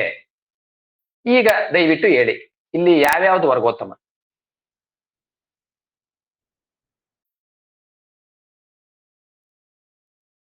ಡಿಸ್ಕಷನ್ ಯಾಕೆ ಮಾಡ್ತಾ ಇದ್ದೀನಿ ಅಂದ್ರೆ ನೀವು ಆನ್ಸರ್ ಮಾಡ್ಬೇಕು. ನಿಮ್ ತಪ್ಪಾದ್ರೂ ಪರವಾಗಿಲ್ಲ, ಅವಾಗ್ಲೇ ನಾವು ಕಲಿಯೋದು, ಅದಕ್ಕೋಸ್ಕರ ಮಾಡ್ತಾ ಇದ್ದೀನಿ. ಆಯ್ತಾ? ಏನ್ ಸರಿ ತಪ್ಪು ಅಂತ ಯೋಚನೆ ಹೋಗ್ಬಿಡಿ. ಹೇಳಿ ಹೇಳಿ ಹೇಳಿ. ಬುಧ. ಬುಧ ಮತ್ತೆ ಬುಧ. ಹಾ. ಬುಧ ಫೈನ್ ಆಯ್ತು. ಆಮೇಲೆ ಇನ್ಯಾವ್ದಾರು ಇದೆಯಾ? ಶುಕ್ರ ಶುಕ್ರನೂ ಇದೆ. ಶುಕ್ರ ಬುಧ ಶುಕ್ರ ಬುಧ ಎರಡಾಯ್ತು. ಮತ್ತೆ ಆಮೇಲೆ ಶುಕ್ರ. ಕುಜ ಇದೆ ಸರ್. ಕುಜ ಇದೆ. Good good. ಕುಜನೂ ಇದೆ. ಆಮೇಲೆ ಇನ್ನೇನಿದೆ? ಮೂನ್. ಚಂದ್ರ ಇಲ್ಲ. ಚಂದ್ರ 5 ಡಿಗ್ರಿಲಿ ಇದೆ. 5 ಡಿಗ್ರಿಲಿ ಇದೆ ಚಂದ್ರ. ಚಂದ್ರ ಇಲ್ಲ. ಹೌದು. ಚಂದ್ರ 5 ಡಿಗ್ರಿ ಇದೆ, ಚಂದ್ರ ಇಲ್ಲ. ನಿಮಗೆ ಮಾಂದಿದು ಇದನ್ನ ತೋರಿಸ್ತೀನಿ ಅಷ್ಟೇ. ಮಾಂದಿ ಬಂದು 21 ಡಿಗ್ರಿ 28 ನಿಮಿಷದಲ್ಲಿದೆ. ಹಂಗಾಗಿ ಮಾಂದಿ ಏನು ಬೇಡ, ಯಾಕಂದ್ರೆ ಮಾಂದಿ ನಿಮ್ದು ಗೊತ್ತಾಗ್ಲಿ ಅಂತ. ಯಾಕಂದ್ರೆ ಮಾಂದಿಗೆ ಡಿಗ್ರಿ ಕೊಟ್ಟಿಲ್ಲ, ಅದಕ್ಕೆ ಕೊಟ್ಟಿದ್ದೀನಿ. ಸೊ ಈಗ ಇನ್ಯಾವ್ದು ಇಲ್ವಾ? ಇದೆಯಾ ಯಾವ್ದಾದ್ರು? ಲಗ್ನ ವರ್ಗೋತ್ತಮ. ಲಗ್ನನೂ ವರ್ಗೋತ್ತಮ. ಲಗ್ನ ವರ್ಗೋತ್ತಮನ ಇಲ್ವಾ? ಸೊ ಲಗ್ನ, ಮಂಗಳ, ಬುಧ, ಶುಕ್ರ 4 ಇಲ್ಲಿ 10ರಲ್ಲಿ, ಅಂದ್ರೆ ನವಗ್ರಹ ಪ್ಲಸ್ ಲಗ್ನ ತಗೊಂಡ್ರೆ ಜಾತಕದಲ್ಲಿ 10 ವಿಚಾರಗಳು. ನವಗ್ರಹಗಳು ಪ್ಲಸ್ ಲಗ್ನ 10ರಲ್ಲಿ 4 ವರ್ಗೋತ್ತಮ ಇದೆ. ಅದರಲ್ಲಿ ಬಹಳ ಮುಖ್ಯ ಏನಂದ್ರೆ ಲಗ್ನನು ವರ್ಗೋತ್ತಮ ಆಗಿ ಬೇರೆ ಗ್ರಹಗಳು ವರ್ಗೋತ್ತಮ ಆದ್ರೆ ಬಹಳ ಒಳ್ಳೆ ರಿಸಲ್ಟ್ಸ್ ಬರುತ್ತೆ ಅನ್ನೋದು ಒಂದು ರೂಲ್ಸ್, ಒಂದು ನಿಯಮ. ಓಕೆನಾ? ನೆಕ್ಸ್ಟ್ ಅಲ್ಲಿಂದ ಬಂದ್ರೆ ಏನಾದ್ರೂ ಗ್ರಹಗಳು ರಾಶಿ ಪರಿವರ್ತನೆ ಆಗಿದವ ಅಂದ್ರೆ ಸೂರ್ಯ ಅವ್ರ ಮನೇಲಿ, ಅವ್ರು ಇವ್ರ ಮನೇಲಿ, ಇವ್ರು ಅವ್ರ ಮನೇಲಿ, ಆ ರೀತಿ ಏನಾದ್ರು ಆಗಿದೆಯಾ ಆಗಿಲ್ವಾ? ಸೂರ್ಯ ಗುರು ಮನೇಲಿದೆ, ಗುರು ಬುಧನ್ ಮನೇಲಿದೆ, ಸೊ ಪರಿವರ್ತನೆ ಇಲ್ಲ. ಚಂದ್ರ ಗುರು ಮನೇಲಿದೆ, ಗುರು ಚಂದ್ರನ್ ಮನೇಲಿ ಇಲ್ಲ. ಮಂಗಳ ಚಂದ್ರನ್ ಮನೇಲಿದೆ, ಸೊ ಅದು ಇಲ್ಲ. ಬುಧ ಅದು ಇಲ್ಲ, ಗುರು ಇಲ್ಲ, ಶುಕ್ರ ಇಲ್ಲ, ಶನಿ ಇಲ್ಲ. ಸೊ ಗ್ರಹ ಪರಿವರ್ತನೆ ಇಲ್ಲ. ಕರೆಕ್ಟಾ? ನಕ್ಷತ್ರ ಪರಿವರ್ತನೆ ಇದೆಯಾ ನೋಡೋಣ ಒಂದ್ಸರಿ. ನಕ್ಷತ್ರ ಪರಿವರ್ತನೆ ಏನು? ರವಿ ಬಂದು ಶನಿ ನಕ್ಷತ್ರದಿದೆ, ಶನಿ ಬಂದು ಕೇತು ನಕ್ಷತ್ರದಿದೆ. ಕರೆಕ್ಟಾ? ಸೊ ಪರಿವರ್ತನೆ ಇಲ್ಲ. ಚಂದ್ರ ಬಂದು ಕೇತು ನಕ್ಷತ್ರದಿದೆ, ಕೇತು ಬಂದು ಶನಿ ನಕ್ಷತ್ರದಿದೆ. ಕೇತು ಬಂದು ಶನಿ ನಕ್ಷತ್ರದಿದೆ, ಪರಿವರ್ತನೆ ಇಲ್ಲ. ಮಂಗಳ ಬಂದು ಗುರುವಿನ ನಕ್ಷತ್ರದಿದೆ, ಗುರು ಬಂದು ಮಂಗಳ ನಕ್ಷತ್ರದಿದೆ. ನೋಡಿ, ಇಲ್ಲಿ ಒಂದು ನಕ್ಷತ್ರ ಪರಿವರ್ತನೆ ಇದೆ. ಕರೆಕ್ಟಾ? ನಕ್ಷತ್ರ ಪರಿವರ್ತನೆ ಇದೆಯಾ? ಮಂಗಳ ಯಾವ ನಕ್ಷತ್ರದಿದೆ ಬರ್ಕೊಳ್ಳಿ. ಮಂಗಳ ಬಂದು ಗುರುವಿನ ನಕ್ಷತ್ರದಲ್ಲಿ, ಗುರು ಬಂದು ಮಂಗಳ ನಕ್ಷತ್ರದಲ್ಲಿ ಸ್ಥಿತರಾಗಿದ್ದಾರೆ. ಆಯ್ತು. ಅಲ್ಲಿಂದ ಬಂದು ಬುಧ ಬಂದು ಕೇತು ನಕ್ಷತ್ರದಲ್ಲಿ, ಕೇತು ಬಂದು ಶನಿ ನಕ್ಷತ್ರದಲ್ಲಿ ಇಲ್ಲ. ಮತ್ತೆ ಗುರು ಆಯ್ತು. ಶುಕ್ರ ಬಂದು ಕೇತು ನಕ್ಷತ್ರ, ಕೇತು ಬಂದು ಶನಿ ನಕ್ಷತ್ರ. ಅಲ್ಲಿಂದ ಬಂದ್ರೆ ರಾಹು ಬಂದು ಚಂದ್ರ ನಕ್ಷತ್ರ, ರಾಹು ಬಂದು ಚಂದ್ರನ ನಕ್ಷತ್ರ, ಚಂದ್ರ ಬಂದು ಕೇತು ನಕ್ಷತ್ರ. ಸೊ ಒಂದು ನಕ್ಷತ್ರ ಪರಿವರ್ತನೆ ಇದೆ. ಗ್ರಹಗಳ ಪರಿವರ್ತನೆ ಇಲ್ಲ, ನಕ್ಷತ್ರ ಪರಿವರ್ತನೆ ಇದೆ. ಅಲ್ಲಿಂದ ಬಂದ್ರೆ ಪೂರ್ಣಕಾಳ ಸರ್ಪ ಇದೆ. ಪೂರ್ಣಕಾಳ ಸರ್ಪ ಶನಿ ಮತ್ತೆ ಕೇತುದೊಂದು ನಕ್ಷತ್ರ ಪರಿವರ್ತನೆ ಬರುತ್ತೆ. ಶನಿ ಮತ್ತೆ ಕೇತು ಶನಿ ನಕ್ಷತ್ರದಲ್ಲಿ, ಶನಿ ಕೇತು ನಕ್ಷತ್ರದಲ್ಲಿ. Very good. ಓ ಸಾರಿ, ನಾನು ನೋಡ್ಲಿಲ್ಲ. Wonderful wonderful, thank you. Shani ಬಂದು ಕೇತು ನಕ್ಷತ್ರದಿದೆ, ಕೇತು ಬಂದು ಶನಿ ನಕ್ಷತ್ರದಿದೆ. ಎರಡು ಅಂದ್ರೆ ಒಟ್ಟು 4 ಗ್ರಹಗಳು, ಅಂದ್ರೆ 2 ಪರಿವರ್ತನೆ ಇದೆ, 4 ಗ್ರಹಗಳ ಪರಿವರ್ತನೆ ಇದೆ. ಇದನ್ನೆಲ್ಲ ನೋಡ್ಬೇಕು ಪ್ರಿಡಿಕ್ಷನ್ ಮುಂಚೆ. ಇದನ್ನೆಲ್ಲ ಪ್ರಿಲಿಮಿನರಿ ಆಗಿ, ಅಂದ್ರೆ ಎಷ್ಟು ಕ್ವಿಕ್ ಆಗಿ, ಎಷ್ಟು ಫಾಸ್ಟ್ ಆಗಿ ನೀವು ನೋಡ್ತೀರಾ ಅಷ್ಟು ಒಳ್ಳೇದು. ಸೊ ಇದನ್ನ ನೋಡ್ಬೇಕು. ನೋಡಿ, ಇಲ್ಲಿ ನವಾಂಶ ಇದೆ. ನವಾಂಶದಲ್ಲಿ ಲಗ್ನ, ಅದೇ ಲಗ್ನ ಧನುರ್ ಲಗ್ನ ಇದೆ. ಮಂಗಳ ಅಲ್ಲೇ ಇದೆ, ಬುಧ ಅಲ್ಲೇ ಇದೆ, ಶುಕ್ರ ಅಲ್ಲೇ ಇದೆ. ಇನ್ನು ಚಂದ್ರ ಏನು ಲಗ್ನದಲ್ಲಿದ್ದ ಅದು ಹೋಗಿ ಉಚ್ಚ ಸ್ಥಾನಕ್ಕೆ ಹೋಗಿದೆ. ಇನ್ನು ಮಂಗಳ ನವಾಂಶದಲ್ಲಿ 12ಕ್ಕೆ ಬಂದಿದೆ, ರವಿನೂ 12ಕ್ಕೆ ಬಂದಿದೆ. ಕೇತು ಬಂದು 11ರಲ್ಲಿದೆ, ರಾಹು 5ರಲ್ಲಿದೆ. ಇರ್ಲಿ, ಅದನ್ನ ಆಮೇಲೆ ಬರೋಣ. ಸೊ ಅಲ್ಲಿಗೆ ಬಂದ್ರೆ ನಿಮಗೆ ಅದನ್ನ ತೋರ್ಸಕ್ಕೆ, ಅಂದ್ರೆ ನಾವು ವರ್ಗೋತ್ತಮ ಅಂದಾಗ ಇಟ್ ಈಸ್ ಬಿಟ್ವೀನ್ ರಾಶಿ ಅಂಡ್ ನವಾಂಶ. ಈಗ ಪುಷ್ಕರಾಂಶದ ಬಗ್ಗೆ ನಿಮಗೆ ಹೇಳಿದ್ದೆ, ಈಗ ಪುಷ್ಕರಾಂಶದ ಬಗ್ಗೆ ನೋಡೋಣ ಏನು ಯಾವ್ಯಾವ್ದಿದೆ ಅಂತ. ಉತ್ತರಾಷಾಢ 1ನೇ ಪಾದ ಪುಷ್ಕರಾಂಶನ ಇಲ್ವಾ? ಉತ್ತರಾಷಾಢ 1 ರವಿ ನಕ್ಷತ್ರ. ಹೌದು ಸರ್. ಹಾ, ಸೊ ರವಿಯ ನಕ್ಷತ್ರದ 1ನೇ ಪಾದ ಪುಷ್ಕರಾಂಶ ಆಗುತ್ತೆ. ಲಗ್ನ ಪುಷ್ಕರಾಂಶದಲ್ಲಿದೆ. ಹೌದು ಸರ್. ಲಗ್ನ ಪುಷ್ಕರಾಂಶದಲ್ಲಿದೆ. ಲಗ್ನ ಈಗ ಏನಾಯ್ತು? ಆವಾಗ್ಲೇ ನೋಡಿದಾಗ ನಾವು ವರ್ಗೋತ್ತಮ ನೋಡ್ದೋ, ಈಗ ಪುಷ್ಕರಾಂಶ ನೋಡ್ದೋ. ಅಂದ್ರೆ ಲಗ್ನ ಈಸ್ ವೆರಿ ಸ್ಟ್ರಾಂಗ್. ಲಗ್ನ ಈಸ್ ವರ್ಗೋತ್ತಮ, ಲಗ್ನ ಈಸ್ ಪುಷ್ಕರಾಂಶ. ಇನ್ನು ಬೇರೆ ಬೇರೆ ಪ್ಯಾರಾಮೀಟರ್ ಬರುತ್ತೆ ಲಗ್ನಕ್ಕೆ, ಅವಾಗ ಹೇಳ್ತೀನಿ ನಾನು. ರವಿ ಸೂರ್ಯ ಬಂದು ಉತ್ತರ ಭಾದ್ರ 4ರಲ್ಲಿದೆ. ಶನಿಯ ನಕ್ಷತ್ರ 2ನೇ ಪಾದ ಮಾತ್ರ ಪುಷ್ಕರಾಂಶ, 4ನೇ ಪಾದ ಇಲ್ಲ.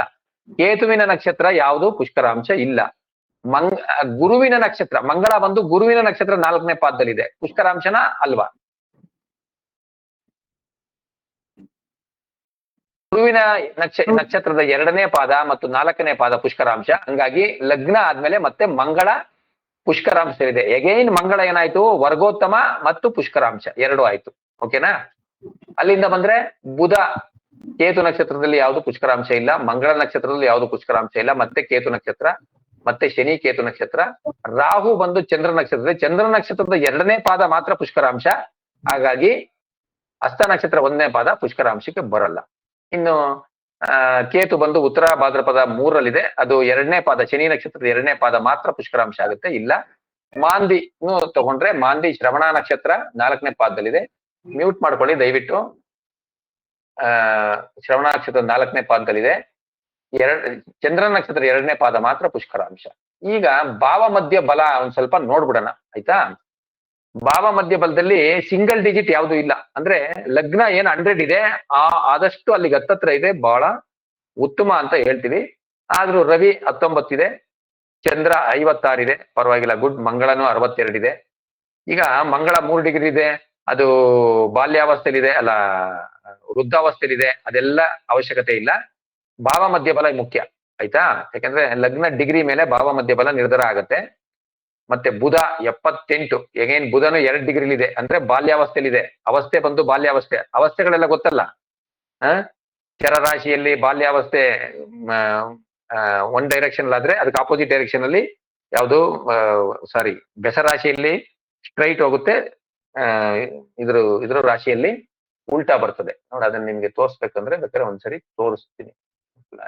ಅವತಾರ ಚಕ್ರ ಅವಸ್ಥೆಗೆ ನಾವು ಇಲ್ಲಿ ಹೋಗ್ಬೇಕು. ಇಲ್ಲಿ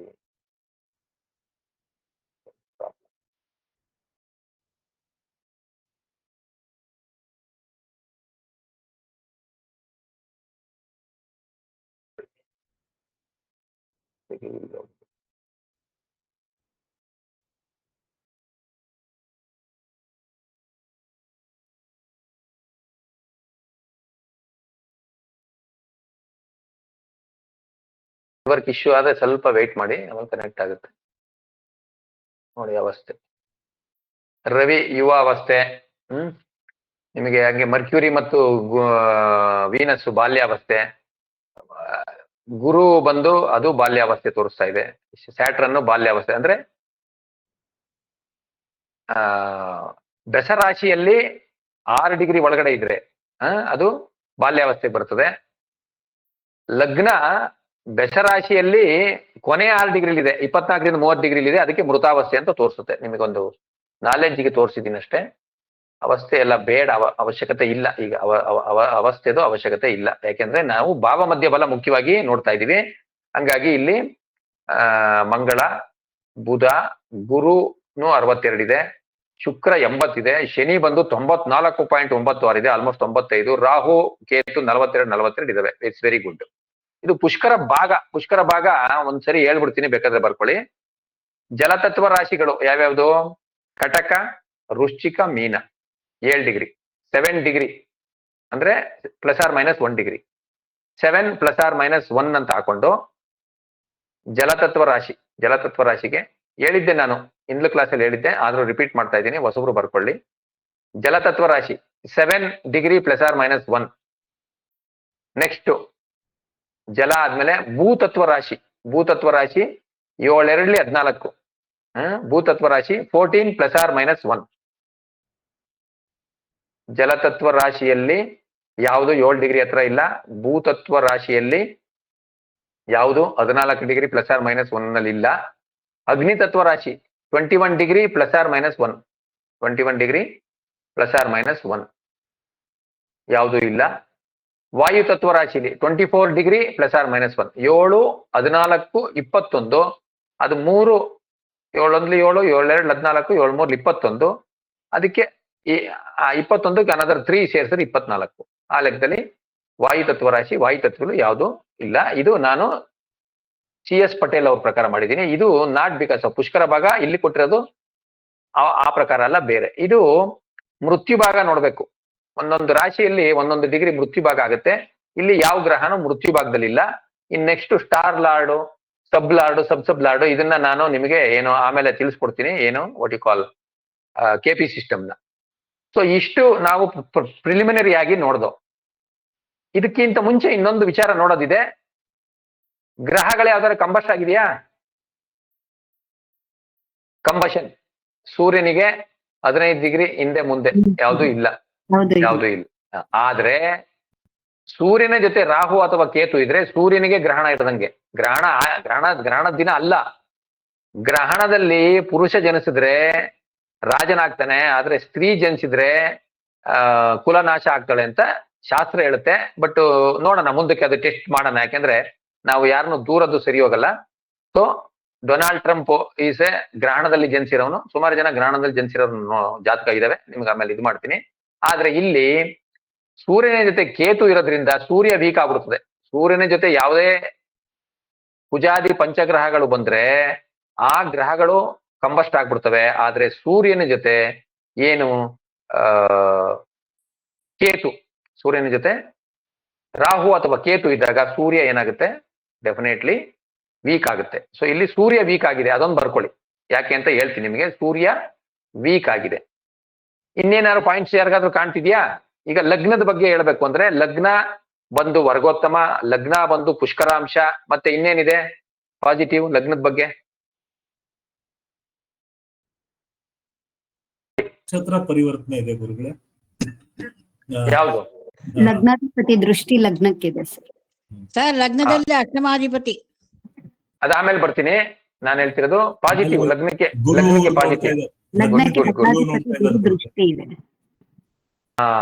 ಲಗ್ನಾಧಿಪತಿ ಲಗ್ನವನ್ನ ನೋಡ್ತಾ ಇದೆ, ಅದು ಫಸ್ಟ್ ಪಾಯಿಂಟ್ ತಗೋಬೇಕು. ಲಗ್ನಾಧಿಪತಿ ಲಗ್ನವನ್ನ ನೋಡ್ತಾ ಇರೋದು ದಿಸ್ ಇಸ್ ವೆರಿ ಪಾಸಿಟಿವ್. ಮತ್ತೆ ಲಗ್ನಾಧಿಪತಿ ಯೋಗಿ ಆಗಿದ್ದಾನೆ ನೋಡಿ. ಪ್ಲಸ್ ಅಂತ ಇದೆಯಲ್ಲ, ಪ್ಲಸ್ ಅಂತ ಇದ್ರೆ ಯೋಗಿ, ಈಕ್ವಲ್ಸ್ ಅಂತ ಇದ್ರೆ ಸಹಯೋಗಿ, ಆಮೇಲೆ ಆಶ್ ಮಾರ್ಕ್ ಇದೆಯಲ್ಲ, ಸೂರ್ಯನ ಮುಂದೆ ಆಶ್ ಮಾರ್ಕ್ ಇದೆ, ಹಂಗಿದ್ರೆ ಅವಯೋಗಿ ಅಂತ.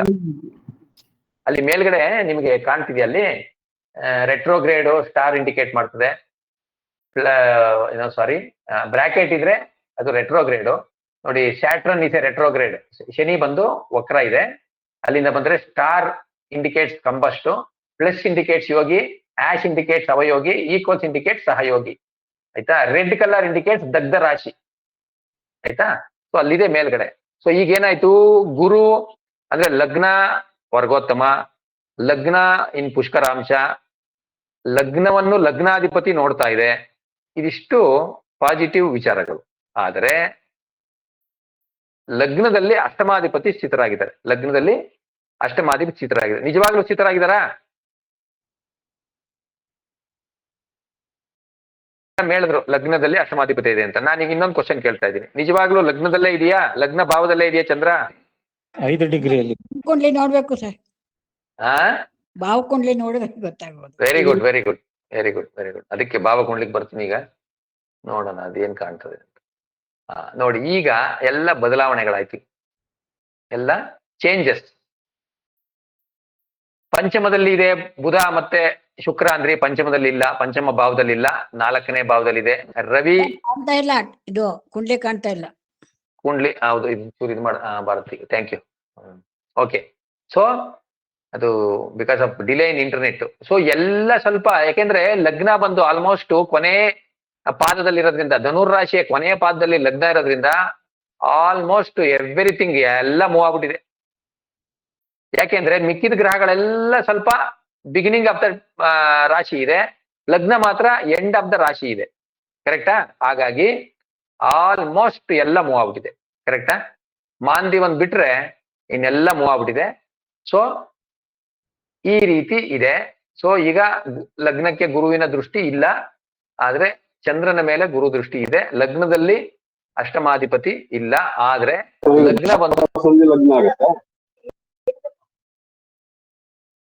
ಯಾರ್ದೋ ಡಿಸ್ಟರ್ಬೆನ್ಸ್ ಬರ್ತದೆ. ಕ್ವಶನ್ ಇದ್ರೆ ಕೇಳಿ, ಇಲ್ಲ ಅಂದ್ರೆ ದಯವಿಟ್ಟು ನೀವು ಇದ್ ಮಾಡ್ಬೇಕು, ಮ್ಯೂಟ್ ಮಾಡಿ ಮಾತಾಡ್ಬೇಕು. ಭಾವಸಂಧಿ ಲಗ್ನ ಆಗುತ್ತಾ? ಹ? ಲಗ್ನ ತುದಿಯಲ್ಲಿರೋದ್ರಿಂದ ಭಾವಸಂಧಿ ಲಗ್ನ ಆಗುತ್ತೆ. ಏನ್ ಅದೇನ್ ತಲೆ ಕೆಡ್ಸ್ಕೊಬೇಡಿ. ಭಾವಸಂಧಿ ಅಂತಂದ್ರೆ ಅದು ಭಾವಸಂಧಿ ಅಲ್ಲ, ರಾಶಿ ಸಂಧಿ ಅಂತ ಹೇಳ್ಬೇಕು, ಭಾವಸಂಧಿ ಅಲ್ಲ. ಭಾವಸಂಧಿ ಅಂತ ಯಾವಾಗ ಹೇಳೋದು ಅಂದ್ರೆ, ಭಾವ ಮಧ್ಯ ಬಲ ಯಾವಾಗ ಗ್ರಹಗಳಿಗೆ ಬಹಳ ಕಡಿಮೆ ಇರ್ತದೆ, ಅದನ್ನ ನಿಮ್ಗೆ ತೋರಿಸ್ತೀನಿ ಒಂದ್ಸರಿ. ಕುಂಡಲಿಯಲ್ಲಿ ಇಲ್ಲಿ ಯಾವ ಗ್ರಹಕ್ಕೆ ಭಾವ ಮಧ್ಯ ಬಲ ಕಡಿಮೆ ಇದೆ ಅಂದ್ರೆ, ಇಲ್ಲಿ ರವಿಗೆ ಭಾವ ಮಧ್ಯ ಬಲ 19 ಡಿಗ್ರಿ ಇದೆ. ಅದನ್ನ ನಾವು ಭಾವಸಂಧಿ ಅಂತ ಹೇಳಕ್ಕಾಗಲ್ಲ. ಭಾವಸಂಧಿ ಬಂದು ಯಾವಾಗ ತೀರಾ 5ಕ್ಕಿಂತ ಕಡಿಮೆ ಇದೆ, 1, 2 ಇದೆ ಭಾವ ಮಧ್ಯ ಬಲ, ಕಸ್ಪಲ್ ಸ್ಟ್ರೆಂತ್ 1, 2 ಇರ್ತದೆ, ಅವಾಗ ಅದನ್ನ ಭಾವಸಂಧಿಯಲ್ಲಿದೆ ಅಂತ ಹೇಳ್ತದೆ. ಆ ಗ್ರಹಗಳು ಶುಭ ಫಲ ಕೊಡಲ್ಲ. ಇದು ರಾಶಿ ಸಂಧಿ. ರಾಶಿ ಸಂಧಿಲಿದ್ರೆ ಏನ್ ತೊಂದರೆ ಇಲ್ಲ, ಯಾಕೆಂದ್ರೆ ಇಲ್ಲಿ ಇವರಿಗೆ ಏನು ಧನುರ್ರಾಶಿ ಮತ್ತು ಮಕರ ರಾಶಿಯ ಎರಡೂ ಸ್ವಲ್ಪ ಗುಣಲಕ್ಷಣಗಳು, ಲಗ್ನ ಧನುರ್ರಾಶಿಯಲ್ಲೇ ಇದ್ರು ಒಂದಷ್ಟು ಡಿಗ್ರಿ, ಎಷ್ಟು ಡಿಗ್ರಿ? 26 ಡಿಗ್ರಿ 49 ನಿಮಿಷ ಅಂದ್ರೆ ಇದು ಒಂದು 3 ಡಿಗ್ರಿ ಅಂದ್ರೆ ಇನ್ನು 12 ಡಿಗ್ರಿ, ಹತ್ತತ್ರ 12 ಡಿಗ್ರೀಸು ಮಕರ ರಾಶಿಯಲ್ಲಿ ಬರ್ತದೆ. ಏನೋ ಲಗ್ನ ಭಾವ 12 ಡಿಗ್ರಿ ಮಕರ ರಾಶಿಯಲ್ಲಿ ಬರ್ತದೆ, 17 ಡಿಗ್ರಿ ಧನುರ್ ರಾಶಿಯಲ್ಲಿ ಬರ್ತದೆ. ಸೊ ಎರಡೂ ಒಂದು ಇದು ಬರುತ್ತೆ ಇಲ್ಲಿ, ಅದು ಒಂದು ವಿಚಾರ ತಿಳ್ಕೊಳ್ಳಿ. ಓಕೆನಾ?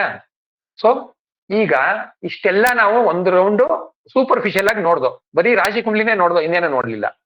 ಭಾವಾದ್ ಭಾವನು ನೀವು ಒಂದು ಮಟ್ಟಕ್ಕೆ ನೋಡ್ಬೇಕು. ಭಾವಾದ್ ಭಾವ ನೋಡ್ಬೇಕಾದ್ರೆ ನೀವು ಭಾವ ಕುಂಡ್ಲಿನೇ ನೋಡ್ಬೇಕು, ಯಾಕಂದ್ರೆ ಭಾವ ಕುಂಡ್ಲಿನೇ ಮುಖ್ಯ. ನೀವು ಭಾವಾದ್ ಭಾವ ಬೇರೆ ತರ ನೋಡಂಗಿಲ್ಲ. ಲಗ್ನಾಧಿಪತಿ 6ಕ್ಕೆ ಹೋಗಿದೆ, 2ನೇ ಅಧಿಪತಿ ಅಲ್ಲಿಂದ 7ಕ್ಕೆ ಹೋಗಿದೆ, 3ನೇ ಅಧಿಪತಿ ಅಲ್ಲಿಂದ 6ಕ್ಕೆ ಹೋಗಿದೆ, 4ನೇ ಅಧಿಪತಿ ಅಲ್ಲಿಂದ 3ಕ್ಕೆ ಹೋಗಿದೆ, ಮತ್ತೆ 5ನೇ ಅಧಿಪತಿ ಅಲ್ಲಿಂದ 3ಕ್ಕೆ ಹೋಗಿದೆ, 6ನೇ ಅಧಿಪತಿ ಅಲ್ಲಿಂದ 11ಕ್ಕೆ ಹೋಗಿದೆ, 6ನೇ ಅಧಿಪತಿ 6ರಿಂದ 6 ಮತ್ತೆ ಅಲ್ಲಿಂದ 6ರಿಂದ 6. ಸೊ ಶುಕ್ರ ಬಂದು ಹೆಲ್ತ್ಗೆ ಸ್ವಲ್ಪ ಟ್ರಬಲ್ ಕೊಡ್ಬೋದು. 7ನೇ ಅಧಿಪತಿ ಅಲ್ಲಿಂದ 10ಕ್ಕೆ ಹೋಗಿದೆ, 8ನೇ ಅಧಿಪತಿ ಅಲ್ಲಿಂದ 5ಕ್ಕೆ ಹೋಗಿದೆ, 9ನೇ ಅಧಿಪತಿ ಅಲ್ಲಿಂದ 7ಕ್ಕೆ ಹೋಗಿದೆ, 10ನೇ ಅಧಿಪತಿ ಅಲ್ಲಿಂದ 7ಕ್ಕೆ ಹೋಗಿದೆ, 11ನೇ ಅಧಿಪತಿ ಅಲ್ಲಿಂದ 6ಕ್ಕೆ ಹೋಗಿದೆ, 12ನೇ ಅಧಿಪತಿ ಅಲ್ಲಿಂದ 8ಕ್ಕೆ ಹೋಗಿದೆ. ಸೊ ಇದು ಭಾವಾದ್ ಭಾವ. ಓಕೆನಾ? ಇದು ಭಾವಾದ್ ಭಾವ. ಆಕ್ಚುಲಿ ರಾಶಿ ಕುಂಡ್ಲಿ ನೋಡಿ ನಾವೇನ್ ಅನ್ಕೋತೀವಿ ಅಂದ್ರೆ, ನವಮಾಧಿಪತಿ ಅಲ್ಲಿಂದ ಅಷ್ಟಮಕ್ಕೆ ಹೋಗಿದೆ, ತಂದೆ ವಿಚಾರದಲ್ಲಿ ಏನಾದ್ರು ಟ್ರಬಲ್ ಹಂಗೆ ಹಿಂಗೆ ಅಂತ ಒಂದೊಂದ್ಸರಿ ಕ್ವಶನ್ ಬರುತ್ತೆ. ಒಂದು ಸರಿ ತ್ರಿಂಶಾಂಶ ನೋಡ್ಬಿಡೋಣ. ತ್ರಿಂಶಾಂಶ ಬಹಳ ಮುಖ್ಯವಾಗಿ ಸ್ವಲ್ಪ ನೋಡ್ಬೇಕಾಗುತ್ತೆ. ನವಾಂಶನ ನೋಡೋಣ. ನವಾಂಶದಲ್ಲಿ ಏನಾಗಿದೆ, ವರ್ಗೋತ್ತಮ ಲಗ್ನ ಆಗಿರೋದ್ರಿಂದ ಲಗ್ನಾಧಿಪತಿ ಇಲ್ಲಿ ವ್ಯಯದಲ್ಲಿದೆ, ಗೊತ್ತಾಯ್ತಾ? ಆದ್ರೆ 1 ಡಿಗ್ರಿಯಲ್ಲಿದೆ. ಏನು? ನವಾಂಶ ಲಗ್ನ ಬಂದು 1 ಡಿಗ್ರಿ 27 ನಿಮಿಷದಲ್ಲಿದೆ. ಕರೆಕ್ಟಾ? ಇನ್ನು ಗುರು ಬಂದು 13 ಡಿಗ್ರಿ 52 ನಿಮಿಷ. ಸೊ ಗುರು ನವಾಂಶ ಲಗ್ನದೊಳಗೆ ಬರ್ಬೋದು ಅನ್ನೋದೊಂದು ಅನ್ಸುತ್ತೆ. 13 ಡಿಗ್ರಿ 52 ನಿಮಿಷ. ಇಲ್ಲಿಂದ ನೀವು 1 ಡಿಗ್ರಿ 27 ಅಂದ್ರೆ ಹಿಂದಕ್ಕೆ ತಗೊಂಡ್ರೆ 2, ಇನ್ನು 13 ಡಿಗ್ರಿ ಸ್ವಲ್ಪ ಎಲ್ಲೋ ಬಾರ್ಡರ್ ಹೋಗ್ಬಿಡ್ತದೆ. ಗುರು ಇಲ್ಲಿ ಗುರು ಬಂದು ಭಾವಸಂಧಿಲಿ ಇದೆ ಅಂತ ಹೇಳ್ಬೋದು. 12ನೇ ಭಾವಸಂಧಿಲಿ ಇದೆ ಅಂತ ಇಲ್ಲಿ ಹೇಳ್ಬೋದು. ನೀವು ಹೇಳ್ತಿದ್ರಲ್ಲ ಮೇಡಮ್, ನೀವು ಏನು ನವಾಂಶದಲ್ಲಿ ರಾಕ್ಷಸ ನರ ದೇವ ಅಂತ, ರಾಕ್ಷಸ ನರ ದೇವ ಅಂತ ಹೇಳ್ತಿದ್ರಲ್ಲ, ಅದೆಲ್ಲ ಇಲ್ಲಿದೆ. ಇಲ್ಲಿ ಡಯಟಿಗಳು ಅಲ್ಲಿಂದ ಬಂದ್ರೆ ತ್ರಿಂಶಾಂಶಕ್ಕೆ ಹೋಗೋಣ. ತ್ರಿಂಶಾಂಶದಲ್ಲಿ 1 ನಿಮಿಷ, ಸ್ವಲ್ಪ ಇದು ಇಂಟರ್ನೆಟ್ ಇದಾಗಿರ್ಬೇಕು, ಬರುತ್ತೆ. ಸ್ಕ್ರೀನ್ ಕಾಣ್ತಿಲ್ವಾ? ಬಫರ್ ಆಗ್ತಾ ಇದೆ ಗುರುಗಳೇ. 1 ನಿಮಿಷ. ಅದೇ ಸ್ವಲ್ಪ ಅದು ಇಂಟರ್ನೆಟ್ ಒಂಚೂರು, ಮೊಬೈಲ್ ಇಂಟರ್ನೆಟ್ ಅಷ್ಟು ಎಫೆಕ್ಟಿವ್ ಇಲ್ಲ, ಹಾಗಾಗಿ ನಾನು ಎರಡು ಡಿವೈಸ್ ಅಲ್ಲೂ ಮಾಡ್ತಾ ಇದ್ದೀನಿ.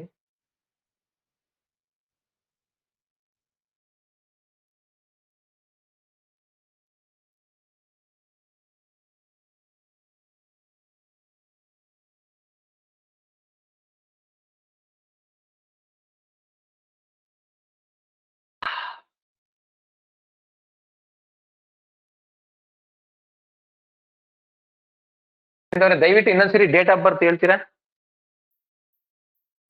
ಹಾ ಗುರುಗಳೇ,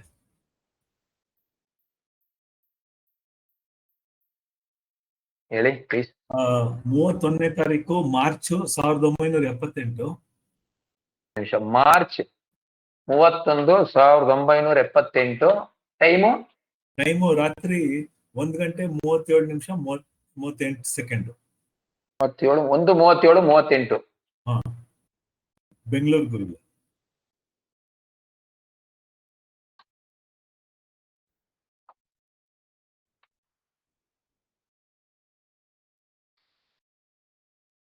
ಇಲ್ಲಿ ಸ್ಕ್ರೀನ್ ಕಾಣ್ತಿದೆಯಾ ಎಲ್ಲರಿಗೂ? ಕಾಣಿಸ್ತಾ ಇದೆ. ಕಾಣ್ತಾ ಇದೆ. ಇಲ್ಲಿ ನವಾಂಶನೂ ಇದೆ, ತ್ರಿಂಶಾಂಶನೂ ಇದೆ.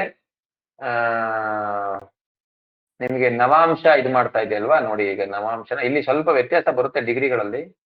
ಭಾವಚಲಿತ ಚಕ್ರ ನವಾಂಶ. ಗುರು ಎಂಡಲಿದೆ, ಲಗ್ನದಲ್ಲಿ ಸೂರ್ಯ ಇದೆ, ಗುರು ಎಂಡಲಿದೆ. ಗುರು ಎಂಡಲಿದೆ. ಯಾರು ಕಾಣ್ತಿದೆಯಲ್ಲ? ಕಾಣ್ತಿದೆ. ಕಾಣ್ತಾ ಇದೆ. Okay, thank you. Okay, so ಈಗ ದಶಾ ಏನ್ ನಡೀತಾ ಇದೆ ಅಂತ ನೋಡೋಣ. ದಶಾ ಈಗ ಇನ್ನೊಂದು ಪಾಯಿಂಟ್ ನಾನು ನಿಮಗೆ ಹೇಳ್ಬೇಕಾಗಿತ್ತು.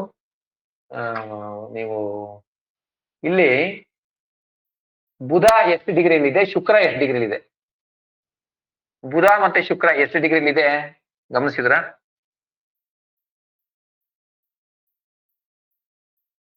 2 degree sir. 2 degree sir. 2 degree sir. 2 degree. ಹೌದು. ಏನಾಗಿದೆ ಹಂಗಿದ್ರೆ?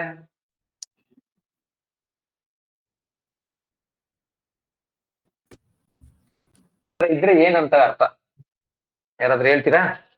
ಇನ್ನು ಅವಸ್ಥೆನಾ ಸರ್ ಅದು? ಅಲ್ಲ, ಅವಸ್ಥೆ ಅಷ್ಟು ಈಗ ಮುಖ್ಯ ಅಲ್ಲ. ಅದು ಒಂದು ಬೇಕದು ಯಾವಾಗ ಅಂತ ಹೇಳ್ತೀನಿ. ತೀರಾ ನೆಗೆಟಿವ್ ಆಗಿ ಹೋಗ್ಬೇಕಾದ್ರೆ ನಾವು ಅವಸ್ಥೆ ತಗೋಬೇಕು. ಇದು ಬಹಳ ವೆರಿ ಇಂಪಾರ್ಟೆಂಟ್ ಪಾಯಿಂಟ್. ಮ್ಯೂಟ್ ಮಾಡ್ಕೊಳ್ಳಿ. ಇದು ಇಂಪಾರ್ಟೆಂಟ್ ಪಾಯಿಂಟ್, ವೆರಿ ಇಂಪಾರ್ಟೆಂಟ್.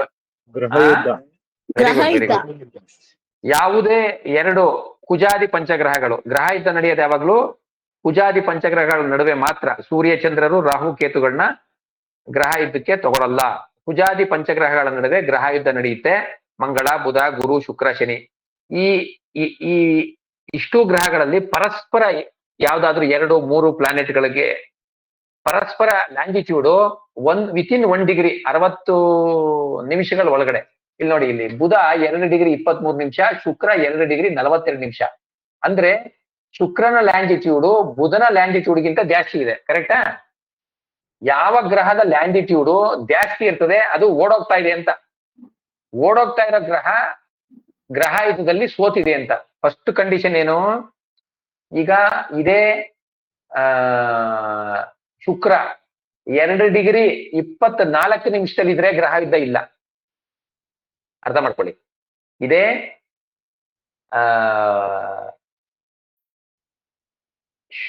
ಯಾವುದು ಶುಕ್ರ 3 ಡಿಗ್ರಿ ಶುಕ್ರ ಬಂದು 3 ಡಿಗ್ರಿ 24 ನಿಮಿಷ. 3 ಡಿಗ್ರಿ 24 ನಿಮಿಷಕ್ಕೆ 1 ಡಿಗ್ರಿಗಿಂತ ಜಾಸ್ತಿ ಆಗುತ್ತೆ. 3 ಡಿಗ್ರಿ 24 ನಿಮಿಷದಲ್ಲಿ 1 ಡಿಗ್ರಿಗಿಂತ ಜಾಸ್ತಿ ಆಗುತ್ತೆ. ಅವಾಗ ಗ್ರಹ ಯುದ್ಧ ಇಲ್ಲ ಅಂತ ಹೇಳ್ತೀವಿ. 3 ಡಿಗ್ರಿ 23 ನಿಮಿಷ 9 ಸೆಕೆಂಡ್ ಅಲ್ಲಿ 3 ಡಿಗ್ರಿ 23 ನಿಮಿಷ 9 ಸೆಕೆಂಡ್ ಅಲ್ಲ ಆದ್ರೆ ನೀವು ಅರ್ಥ ಮಾಡ್ಕೊಳ್ಳಿ. ಬುಧ 2 ಡಿಗ್ರಿ 23 ನಿಮಿಷ 10 ಸೆಕೆಂಡ್ ಇದೆ.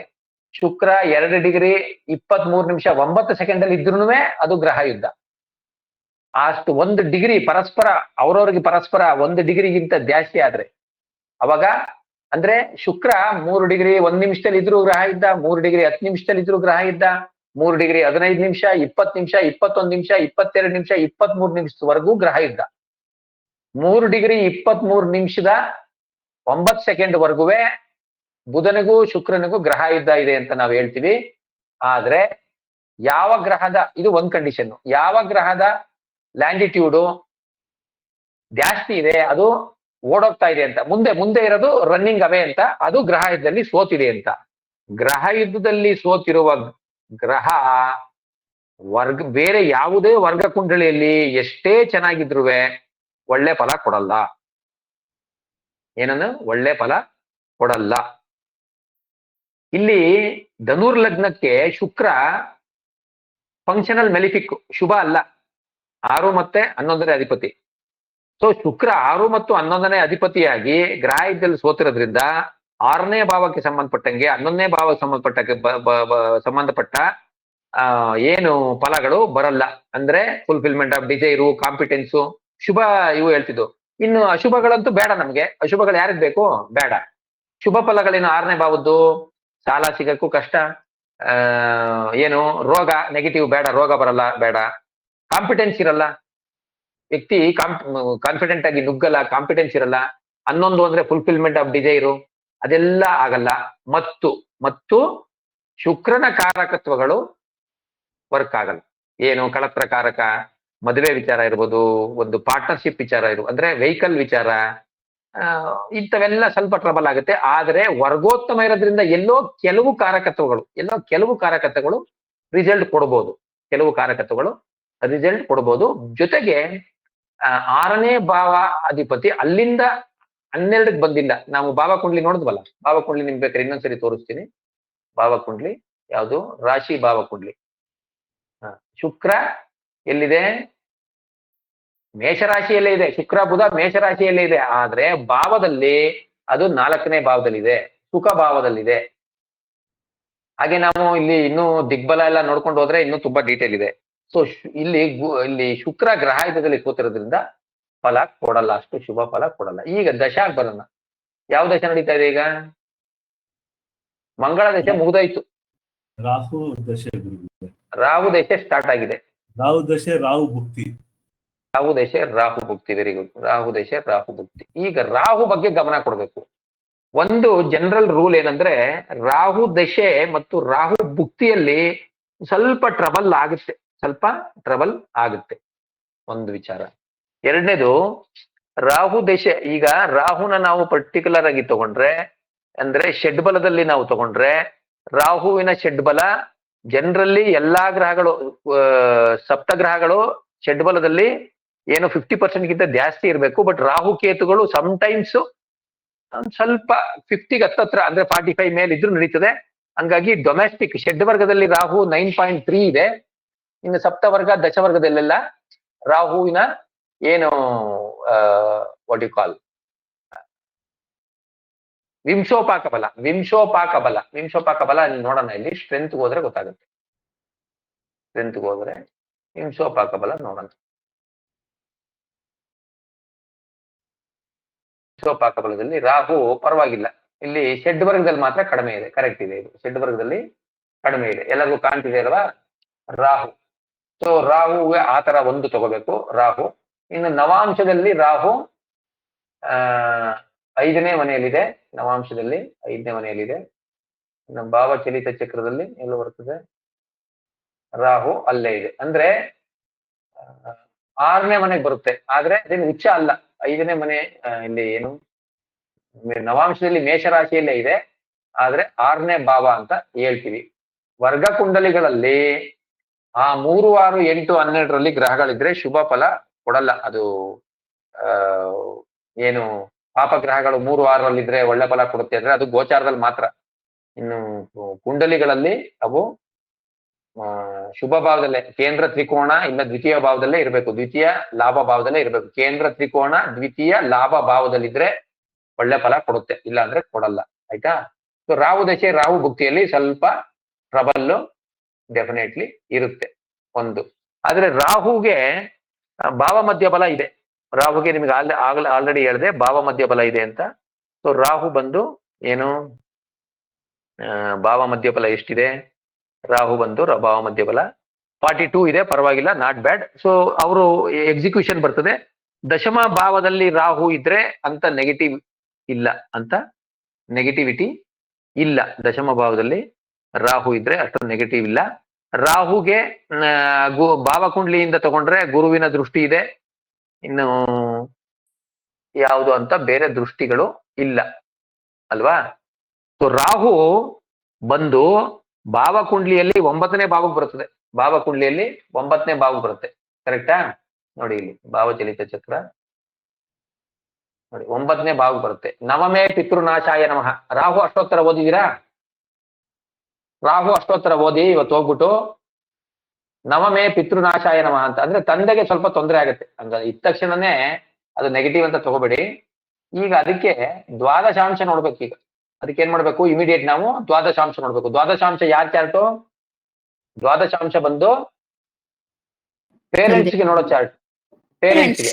ಹಾ, ಸೊ ಇಲ್ಲಿ ದ್ವಾದಶಾಂಶದಲ್ಲಿ ರವಿ ಏನು ದ್ವಾದಶಾಂಶದ ಕಾರಕರು ರವಿ ಮತ್ತು ಚಂದ್ರ ಏನಿದ್ದಾರೆ, ಅದರಲ್ಲಿ ಚಂದ್ರ ಪಂಚಮದಲ್ಲಿದೆ, ರವಿ 12ರಲ್ಲಿದೆ.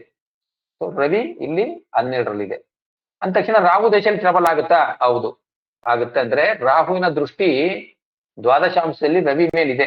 ಯಾವಾಗ ಆಗುತ್ತೆ? ರಾಹು ದಶೆ, ರಾಹು ಭುಕ್ತಿ, ರವಿ ಪ್ರತ್ಯಂತರದಲ್ಲಿ ಏನಾರು ಆಗಬಹುದಾ ಅಂತ ಒಂದು ನೋಡ್ಬೇಕು. ಅದ್ರ ಜೊತೆಗೆ ಇನ್ನೊಂದು ಪಾಯಿಂಟ್ ಏನ್ ನೋಡ್ಬೇಕು ನೀವು ಅಂದ್ರೆ, ತಕ್ಷಣ ಗೋಚಾರಕ್ಕೆ ಸಂಬಂಧಪಟ್ಟಂಗೆ ಈಗ ನೋಡಿ, ಇಲ್ಲಿ ಗುರು ಬಂದು ಮಿಥುನ ರಾಶಿಯಲ್ಲಿ ಸಂಚಾರ ಮಾಡ್ತಾ ಇದೆ. ಅಂದ್ರೆ ಜನ್ಮ ರಾಶಿಯಿಂದ 7ನೇ ಭಾಗದಲ್ಲಿ ಸಂಚಾರ ಮಾಡ್ತಾ ಇದೆ. 4 ಬಿಂದುಗಳಿದಾವೆ, ಪರವಾಗಿಲ್ಲ.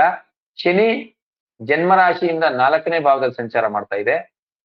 ಅದರಿಂದನೂ ಏನು 4 ಬಿಂದುಗಳಿದೆ. ಮೊದಲನೇದಾಗಿ ಇಲ್ಲಿ ಯಾವ್ಯಾವ ಬಿಂದು ಅಂತ ಗುರುದ್ ನೋಡೋಣ. ಗುರು ಯಾವ್ಯಾವ ಬಿಂದು ಕೊಟ್ಟಿದೆ ಅಂದ್ರೆ, ಮಿಥುನದಲ್ಲಿ ಲಗ್ನ, ಸೂರ್ಯ, ಚಂದ್ರ, ಗುರು. ಇಲ್ಲಿ ಈ ಮಿಥುನ ರಾಶಿ ಅಧಿಪತಿ ಬುಧ ಕೊಟ್ಟಿಲ್ಲ, ಆದ್ರೆ 4 ಇದೆ. It is better. ಟ್ರಾನ್ಸಿಟ್ ಅಲ್ಲಿ ಗುರು ಏನು ಒಳ್ಳೇದೇ ಮಾಡ್ತದೆ. ನೀವೇನು ಜನ್ಮರಾಶಿಯಿಂದ 7ನೇ ಭಾವ ಒಳ್ಳೇದು ಅಂತ ಹೇಳ್ತೀರಿ, ಹಂಗಾಗಿ ಈಗ ಗುರು ಟ್ರಾನ್ಸಿಟ್ ಓಕೆ. ಆದ್ರೆ ಶನಿ ಟ್ರಾನ್ಸಿಟ್ ಹೇಗೆ ಅಂತ ನೋಡೋಣ. ಇಲ್ಲಿ ಯಾರು ಕೊಟ್ಟಿದ್ದಾರೆ? ಇಲ್ಲಿ ಲಗ್ನ, ಸೂರ್ಯ, ಬುಧ, ಶುಕ್ರ, ಇದು 4 ಇದೆ. ಪಾಪಗ್ರಹಗಳಿಗೆ 3ಕ್ಕಿಂತ ಜಾಸ್ತಿ ಇದ್ರು ಓಕೆ. ಇನ್ನು ರಾಹು ಬಂದು ಎಲ್ಲಿ ಸಂಚಾರ ಮಾಡ್ತಾ ಇದೆ ಅಂದ್ರೆ, ಜನ್ಮರಾಶಿಯಿಂದ 3ನೇ ಭಾವದಲ್ಲಿ ರಾಹು ಸಂಚಾರ ಮಾಡುತ್ತೆ. ಇನ್ನೇನ್ ಬರುತ್ತೆ ರಾಹು ಇನ್ನೇನು ಅಲ್ಲಿಗೆ ಬರುತ್ತೆ. ಕೇತು ಮತ್ತೆ 9ಕ್ಕೆ ಬರ್ತದೆ. ಕೇತು 9ಕ್ಕೆ ಬಂದಾಗಲೂ ಸ್ವಲ್ಪ ತಂದೆಗೆ ಟ್ರಬಲ್ ಅಂತ ನೀವು ಎಕ್ಸ್ಪೆಕ್ಟೇಷನ್ ಇಟ್ಕೋಬೇಕು. ಇಲ್ಲಿ ಇನ್ನೊಂದು ವಿಚಾರನ ನಿಮಗೆ ಮುಂದೆ ತಿಳಿಸ್ಕೊಡ್ತೀನಿ, ಆದ್ರೆ ಈಗ ಹೇಳ್ಬಿಡ್ತಾ ಇದ್ದೀನಿ. ಏನು ವೈನಾಶಿಕ ನಕ್ಷತ್ರ? ವೈನಾಶಿಕ ನಕ್ಷತ್ರ ಗೊತ್ತಾ?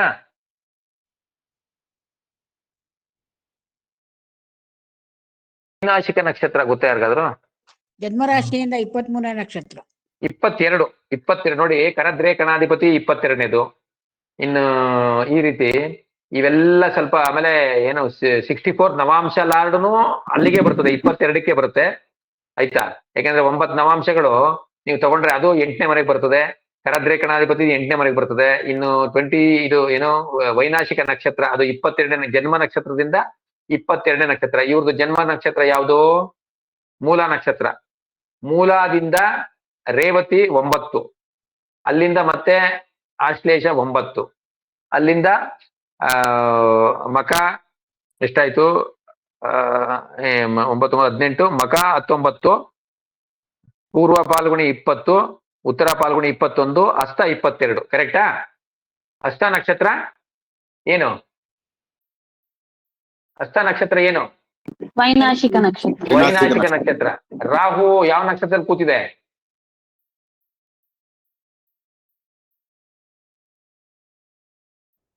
ಇದೆಯಾ? ರಾಹು ಹಸ್ತ ನಕ್ಷತ್ರದಲ್ಲಿ ಕೂತಿದೆ. ಹಸ್ತ. ಹಾ, ಸೊ ಈಗ ತಂದೆಗೆ ಸ್ವಲ್ಪ ಟ್ರಬಲ್ ಆಗೋ ಚಾನ್ಸಸ್ ಬಹಳ ಇದೆ. ರಾಹು ದಶೆ ರವಿ ಭುಕ್ತಿಯಲ್ಲಿ ಅಥವಾ ರವಿ ಪ್ರತ್ಯಂತರ ದಶಾದಲ್ಲಿ. ಹಾಗೆ ಈಗ ರವಿ ಜನ್ಮ ರಾಶಿಯಿಂದ 6ನೇ ಭಾವಕ್ಕೆ ಬರುತ್ತೆ. ಸೊ ರವಿಯ ಭಿನ್ನಾಷ್ಟಕ ವರ್ಗದಲ್ಲಿ ರವಿ ಕಟಕ ರಾಶಿಯಲ್ಲಿ ಸಂಚಾರ ಮಾಡ್ಬೇಕಾದ್ರೆ ಸ್ವಲ್ಪ ಹುಷಾರಾಗಿರ್ಬೇಕು. ರವಿ ಕಟಕ ರಾಶಿಯಲ್ಲಿ ಸಂಚಾರ ಮಾಡ್ಬೇಕಾದ್ರೆ ಮಂಗಳ ಕೊಟ್ಟಿದೆ, ಚಂದ್ರ ಕೊಟ್ಟಿಲ್ಲ. ಅವಾಗ 1 ತಿಂಗಳು ಹುಷಾರಾಗಿರ್ಬೇಕು. ಇದು ಈಗ ಸದ್ಯಕ್ಕೆ ನಾವು ಏನು ಪ್ರಿಡಿಕ್ಷನ್ ಹೇಳ್ಬೋದು. ಹಾಗೆ ರವಿ ಕಟಕ ರಾಶಿಯಲ್ಲಿ ಸಂಚಾರ ಮಾಡ್ಬೇಕಾದ್ರೆ ದಶಾಭುಕ್ತಿ ಸೀಕ್ವೆನ್ಸ್ ಏನಿರ್ತದೆ? ರವಿ ಕಟಕ ರಾಶಿಗೆ ಯಾವಾಗ ಬರೋದು? ಯಾವ ಡೇಟು? July sir.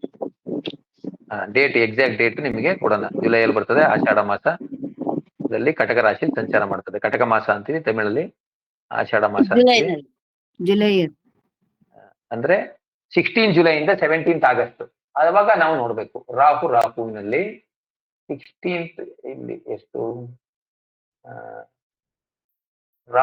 ರಾಹುನೇ ಇರ್ತದೆ. ಜುಲೈ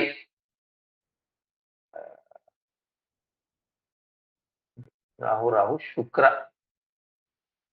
ನೋಡಿ ಇಲ್ಲಿ ಸೂಕ್ಷ್ಮ ಅಂತರ ದಶದಲ್ಲಿ ರವಿ ಬರುತ್ತಾ 31 ಜುಲೈಯಿಂದ 8 ಆಗಸ್ಟ್ ಬಹಳ ಹುಷಾರಾಗಿರ್ಬೇಕು.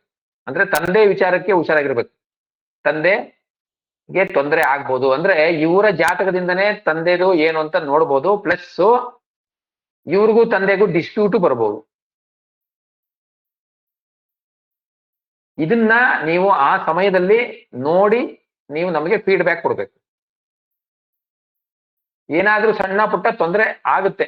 ಯಾಕೆಂದ್ರೆ ಈಗ ಈ ವ್ಯಕ್ತಿಯ ಏನು 1978 ಅಂದ್ರೆ ಈಸ್ ಏನು 47 ಅಲ್ವಾ? 47 ಅಂದ್ರೆ ಅವ್ರ ಫಾದರ್ಗೂ ಇವ್ರ ತಂದೆ ಇದಾರಲ್ವಾ? ಹಾ ಗುರುಗಳೇ.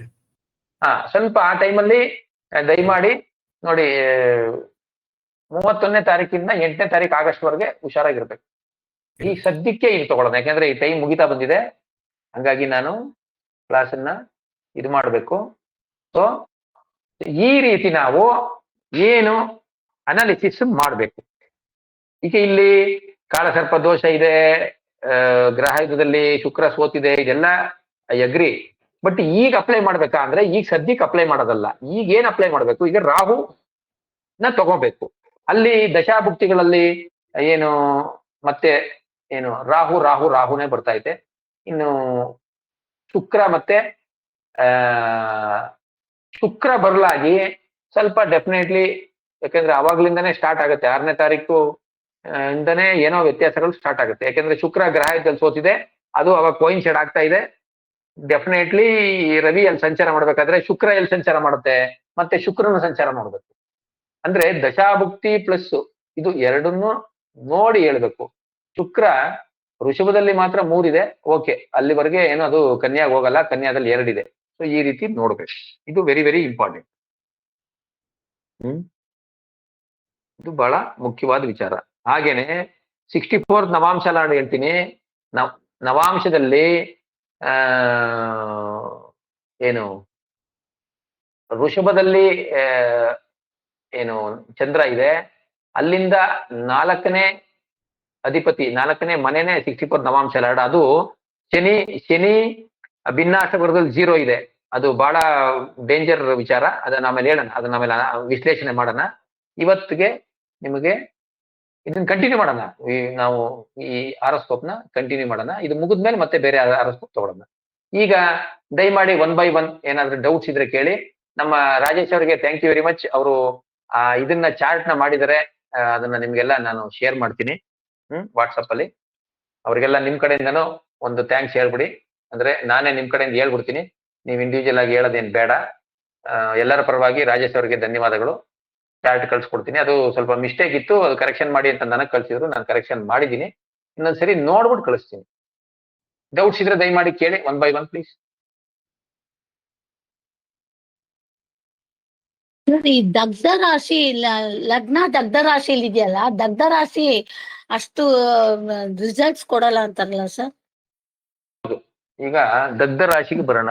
ಈಗ ಏನು ಹೇಳ್ತಾರೆ ಅಂದ್ರೆ, ಇದು ನ್ಯೂ ಟೆಕ್ನಿಕ್ಸ್ ಆಫ್ ಪ್ರಿಡಿಕ್ಷನ್ ಪ್ರಕಾರ ಯಾರು ಯಾವ್ಯಾವ ತಿಥಿಯಲ್ಲಿ ಹುಟ್ಟಿರ್ತಾರೆ ಅದ್ರ ಪ್ರಕಾರ 2 ರಾಶಿಗಳು ದಗ್ಧ ರಾಶಿಗಳಾಗ್ತದೆ. 2 ರಾಶಿಗಳು ದಗ್ಧ ರಾಶಿ ಆಗುತ್ತೆ. ಆದ್ರೆ ಚತುರ್ದಶಿಯಲ್ಲಿ ಹುಟ್ಟಿದ್ರೆ, ಕೃಷ್ಣ ಚತುರ್ದಶಿ ಇರ್ಬೋದು, ಶುಕ್ಲ ಚತುರ್ದಶಿ ಇರ್ಬೋದು, ಆ ಚತುರ್ದಶಿಯಲ್ಲಿ ಹುಟ್ಟಿದ್ರೆ 4 ಕಾರ್ನಲ್ ಇದಾವಲ್ಲ ದ್ವಿಶೋಭವ ರಾಶಿಗಳು, ಮಿಥುನ, ಕನ್ಯಾ, ಧನು, ಮೀನ, ಈ 4 ರಾಶಿಗಳು ದಗ್ಧ ರಾಶಿ ಆಗ್ಬಿಡ್ತದೆ. ಸೊ ಚತುರ್ದಶಿ ಜನನ ಆಲ್ರೆಡಿ ನಮ್ಮ ಇದರಲ್ಲಿ ಬಹಳ ದೋಷ ಅಂತ ಹೇಳಿದ್ದಾರೆ. ಅದೇ ರೀತಿ ಪೌರ್ಣಮಿ ಅಥವಾ ಅಮಾವಾಸ್ಯೆಯಲ್ಲಿ ಹುಟ್ಟಿದ್ರೆ 12 ರಾಶಿಯಲ್ಲಿ ಯಾವುದು ದಗ್ಧ ರಾಶಿ ಆಗಲ್ಲ. 12 ರಾಶಿಯಲ್ಲಿ ಒಂದು ದಗ್ಧ ರಾಶಿ ಆಗಲ್ಲ. ಅದು ಅನದರ್ ಇಂಪಾರ್ಟೆಂಟ್ ವಿಚಾರ. ಆಯ್ತಾ? ಈಗ ಲಗ್ನನೇ ದಗ್ಧ ರಾಶಿ ಆಗಿದೆ, ಆದ್ರೆ ಇಲ್ಲಿ ಲಗ್ನಾಧಿಪತಿ ಯೋಗಿ ಆಗಿದ್ದಾನೆ, ಒಂದು ಸ್ವಲ್ಪ ಬ್ಯಾಲೆನ್ಸ್ ಆಗುತ್ತೆ. ಯಾಕಂದ್ರೆ ಲಗ್ನ ಪ್ಲಸ್ ಏನು ಆದ್ರೆ ಇಲ್ಲಿ ಇನ್ನೊಂದು ಪಾಸಿಟಿವ್ ವಿಚಾರ ಹೇಳ್ತೀನಿ. ಅಷ್ಟಮ ಭಾವ ಬಂದು ಏನು ನೆಗೆಟಿವ್ ಭಾವ, ಅದು ದಗ್ಧ ರಾಶಿ ಆಗಿರೋದ್ರಿಂದ ಇವ್ರಿಗೆ ಅಷ್ಟಮದ್ದು ಟ್ರಬಲ್ಸ್ ಕಡಿಮೆ ಇರ್ತದೆ. ಅಷ್ಟಮ ಏನ್ ತೊಂದರೆ ಇದಾವಲ್ಲ ಅದು ಕಡಿಮೆ ಇರ್ತದೆ. ಅದೊಂದು ಪಾಸಿಟಿವ್ ಇದೆ. ಆದ್ರೆ ಲಗ್ನ ಅಂದ್ರೆ 6, 8, 12ನೇ ಭಾವಗಳು ದಗ್ಧ ರಾಶಿಗಳಾದ್ರೆ ಇಟ್ ಈಸ್ ಗುಡ್. ಇನ್ನು ಅದು ಬಿಟ್ಟು ಬೇರೆ ಭಾವಗಳು ದಗ್ಧ ರಾಶಿ ಆದ್ರೆ ತೊಂದರೆ ಆಗುತ್ತೆ.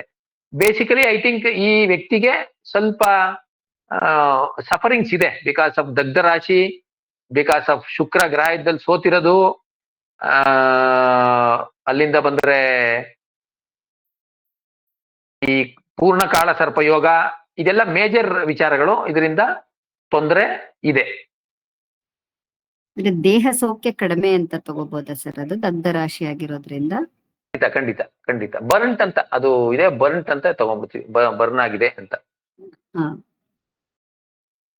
ಅಷ್ಟೊಂದು ಅಂದ್ರೆ ದೇಹ ಸೌಖ್ಯ ಅನ್ನೋದ್ಕಿಂತನೂ ಆ ಕೆಲವು ಸರಿ ವ್ಯಕ್ತಿ ಆರೋಗ್ಯವಾಗಿರ್ತಾನೆ, ಏನು ಏನು ಎಂಜಾಯ್ ಮಾಡಕ್ಕಾಗಲ್ಲ. ಮನ್ಸಿಗೆ ಎಂಜಾಯ್ ಮಾಡ್ಬೇಕು ಅಂತ ಬಹಳ ಇಂಟ್ರೆಸ್ಟ್ ಇರ್ತದೆ, ಎಂಜಾಯ್ ಮಾಡಕ್ಕಾಗಲ್ಲ. ಏನು ಎಂಜಾಯ್ ಅಂದ್ರೆ ಅವ್ರ ಪ್ರಕಾರ ಏನು ಊಟ ತಿಂಡಿ ಮಾಡ್ಕೊಂಡಿರೋದು, ಏನು ಎಲ್ಲೆಲ್ಲೋ ವಿದೇಶ ಸಂಚಾರ ಮಾಡೋದಲ್ಲ, ಏರೋಪ್ಲೇನ್ ಓಡಾಡಬೇಕು ಅಂತ ಅಲ್ಲ. ಆದ್ರೆ ಆ ರೀತಿ ಅಂದ್ರೆ ಅವ್ರಿಗೆ ಯಾವ ವಿಚಾರದಲ್ಲಿ ಇಂಟ್ರೆಸ್ಟ್ ಇದೆ ಅದೇ ಮಾಡಕ. ಈಗ ಅಸ್ಟ್ರಾಲಜಿ ಯಾರಿಗೂ ಇಂಟ್ರೆಸ್ಟ್, ಅದನ್ನೇ ಮಾಡಕ್ಕಾಗಲ್ಲ ಅಂತ. ಆತರ ಅಂದ್ರೆ ಅವ್ರಿಗೆ ಏನ್ ಬೇಕು ಅನ್ಸುತ್ತೆ ಅದು ಸಿಗಲ್ಲ. ಅದು ಸರಿ. ಆ ತರನು ಇರ್ಬೋದು, ಇಲ್ಲ ಅಂದ್ರೆ ದೇಹದಲ್ಲಿ ಅನಾರೋಗ್ಯ ಇರ್ಬೋದು. ಈ ತರನಾರು ತಗೋಬೇಕು, ಆ ತರನಾರು ಇರ್ಬೇಕು. ಎರಡೂ ತರನು ಯೋಚನೆ ಮಾಡ್ಬೇಕು ಅಸ್ಟ್ರಾಲಜಿ. ಸರಿ, ಓಕೆ ಸರ್. ನೆಕ್ಸ್ಟ್ ಸರ್, ಇನ್ನೊಂದು ಪ್ರಶ್ನೆ. ಈಗ ಅದು ರಾಶಿ ಕುಂಡ್ಲಿ ನೋಡಿದಾಗ ಕಾಲಸರ್ಪ ದೋಷ ಇದೆ ಅಂತ ಗೊತ್ತಾಯ್ತು. ಭಾವ ಕುಂಡಲಿ ಎಲ್ಲ ಚೇಂಜ್ ಆಗಿತ್ತಲ್ಲ, ಯಾವ್ದನ್ನ ಕನ್ಸಿಡರ್ ಮಾಡ್ಬೇಕು ಸರ್ ನಾವು? ಕುಂಡ್ಲಿಯಲ್ಲೂ ನಿಮಗೆ ಕೇತುವಿಂದ ರಾಹುವಿನ ಒಳಗೇನೆ ಎಲ್ಲ ಗ್ರಹ ಇದೆ. ಅಲ್ಲೆಲ್ಲೂ ಯಾವ್ದು ಗ್ರಹಗಳು ಇದಾಗಿಲ್ವಲ್ಲ. ಲಗ್ನ ಮತ್ತೆ ಚಂದ್ರ ಆಚೆ ಕಡೆ ಇದೆ. ಚಂದ್ರ ಏನಾಗುತ್ತೆ, ಇನ್ನೊಂದು ವಾರ ಆದ್ರೆ ಲಗ್ನ ಚಂದ್ರ ಒಳಗೋಗ್ಬಿಡ್ತದೆ, ಆಯ್ತಾ? ಮತ್ತೆ ಇನ್ನೊಂದು ಅದಾದ್ಮೇಲೆ 15 ದಿನ ಆದ್ಮೇಲೆ ಈಚೆ ಬರ್ತದೆ. ಹಾಗಾಗಿ ಪೂರ್ಣಕಾಲ ಸರ್ಪ ಯೋಗದಲ್ಲಿ ನಾನು ಸ್ವಲ್ಪ ರಿಸರ್ಚ್ ಮಾಡಿ ನೋಡಿದೀನಿ. ಚಂದ್ರನ್ನ ಹೊರತುಪಡಿಸಿನೇ ನಾವು ಪೂರ್ಣಕಾಲ ಸರ್ಪ ದೋಷ ನೋಡ್ಬೇಕು. ಇಲ್ಲಿ ಇದು ಕಾಳಸರ್ಪ ಯೋಗ ಅಂತ ಹೇಳೋಣ. ಇದು ಪೂರ್ಣ ಕಾಳ ಸರ್ಪ ಯೋಗ ಅಂತ ಹೇಳೋದ್ ಬೇಡ, ಇದು ಕಾಳಸರ್ಪ ಯೋಗ. ಇದು 100% ಕಾಳಸರ್ಪ ಯೋಗ.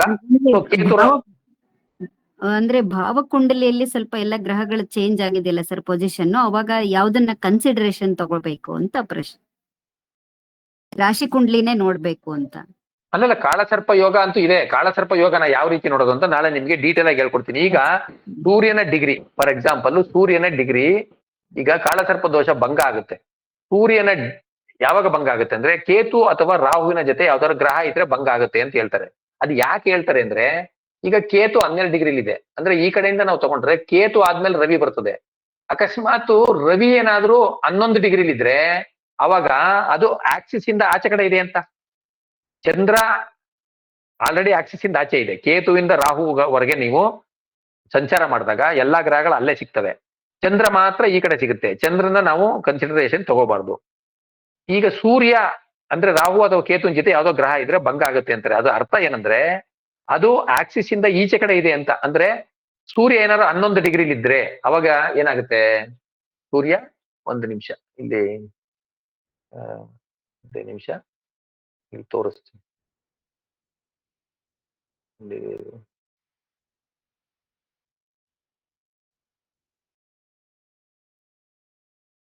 ಈಗ ಕಾಣ್ತಿದ್ಯಾ ಈಗ ಸ್ಕ್ರೀನು? ಇದನ್ನ ಕ್ಲೋಸ್ ಮಾಡ್ಬೇಕು, ಸ್ಟಾಪ್ ಮಾಡ್ಬೇಕು. ಅಂತ ಇಲ್ಲ ಸರ್. ಒಂದೇ ನಿಮಿಷ ಸ್ಕ್ರೀನ್ ಶೇರಿಂಗ್ ಆಫ್ ಮಾಡಿ.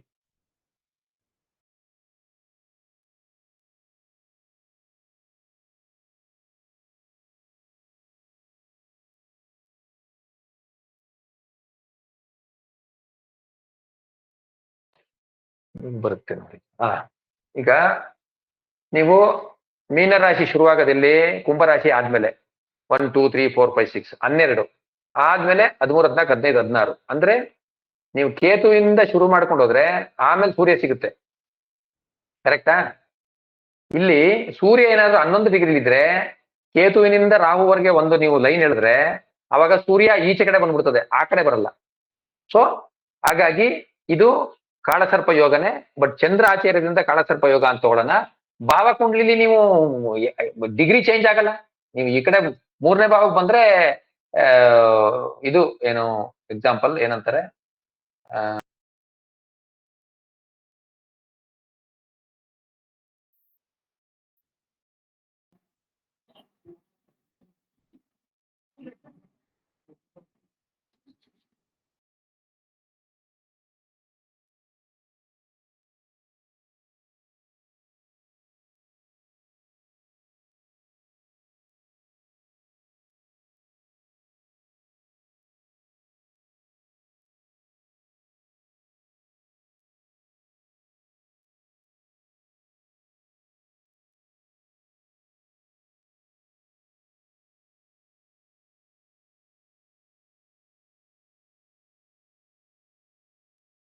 ಇದೆಯಾ?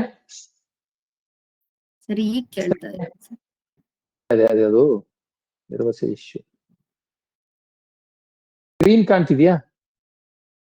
ಕಾಣ್ತಾ ಇದೆ ಸರ್. ಇದು ಏನು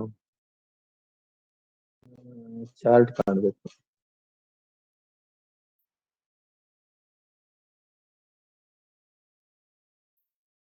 ಕಾಣ್ತಿದ್ಯಾ ಈಗ ಚಾರ್ಟು? ಕಾಣಿಸ್ತಾ ಇದೆ ಸರ್, ಕಾಣಿಸ್ತಾ ಇದೆ. ಕಾಣ್ತಾ ಇದೆ. ಈಗ ನಾವು ಏನಂದ್ರೆ ಘಟಕಾಳ ಸರ್ಪ ಯೋಗ ಅಂದೋ, ಬಟ್ ಭಾವಕುಂಡ್ಲಿಯಲ್ಲಿ ನೋಡಿದಾಗ ಅದು ಏನಾಗುತ್ತೆ, ಚಂದ್ರಚೂಡ ಕಾಳ ಸರ್ಪ ಯೋಗ ಆಗುತ್ತೆ ಅಷ್ಟೇ, ಇನ್ನೇನಾಗಲ್ಲ. ಚಂದ್ರಚೂಡ ಕಾಳ ಸರ್ಪ ಯೋಗ ಆಗುತ್ತೆ. ನೀವು ಕೇಳಿದ ಪ್ರಶ್ನೆಗೆ ನಾನು ಮೋಸ್ಟ್ಲಿ ಆನ್ಸರ್ ಮಾಡಿದೀನಿ ಅಂತ ಅನ್ಕೋತೀನಿ. ಆಯ್ತು ಸರ್, ಅದು ಗೊತ್ತಾಯ್ತು ಸರ್. ಹಾ. Thank you Next. Sir, thank you. Anybody?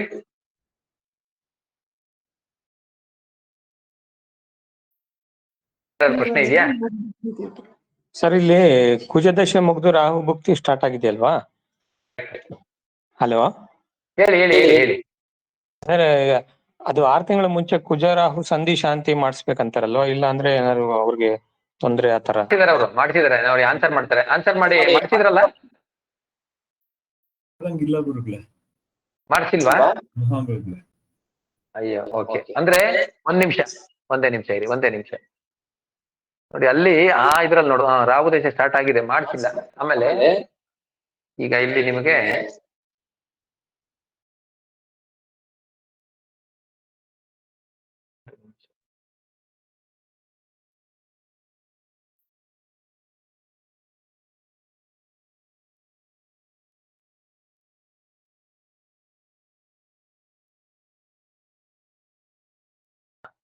So ಇಲ್ಲಿ ರಾಹು ಮತ್ತು ಕುಜ ಇವರು ಪರಸ್ಪರ ಸ್ಥಾನ ನೋಡ್ಬೇಕು, ಯಾವ ರೀತಿ ಎಫೆಕ್ಟ್ ಆಗುತ್ತೆ ಅನ್ನೋದಕ್ಕೆ.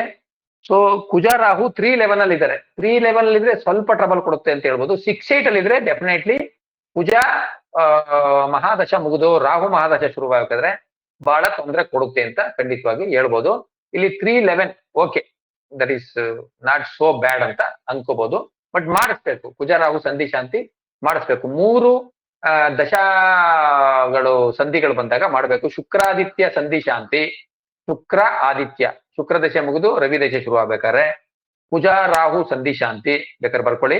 ಶುಕ್ರಾದಿತ್ಯ ಸಂಧಿ ಶಾಂತಿ 1, 2ನೇದು ಕುಜ ರಾಹು ಸಂಧಿ ಶಾಂತಿ, 3ನೇದು ರಾಹು ಬೃಹಸ್ಪತಿ ಸಂಧಿ ಶಾಂತಿ. ಇದು ಯಾಕೆ ಮಾಡಿಸ್ಬೇಕು ಅನ್ನೋದು ಡೀಟೇಲ್ ಆಗಿ ನಿಮಗೆ ಸೈಂಟಿಫಿಕ್ ಆಗಿ ನಮ್ಮ ಸನಾತನ ಧರ್ಮದಲ್ಲಿ ಏನ್ ಹೇಳಿದೆ ಅಂತ ನಿಮಗೆ ಒಂದ್ಸರಿ ಹೇಳ್ಕೊಡ್ತೀನಿ. ಇನ್ನೇನಾದ್ರು ಪ್ರಶ್ನೆ ಇದೆಯಾ?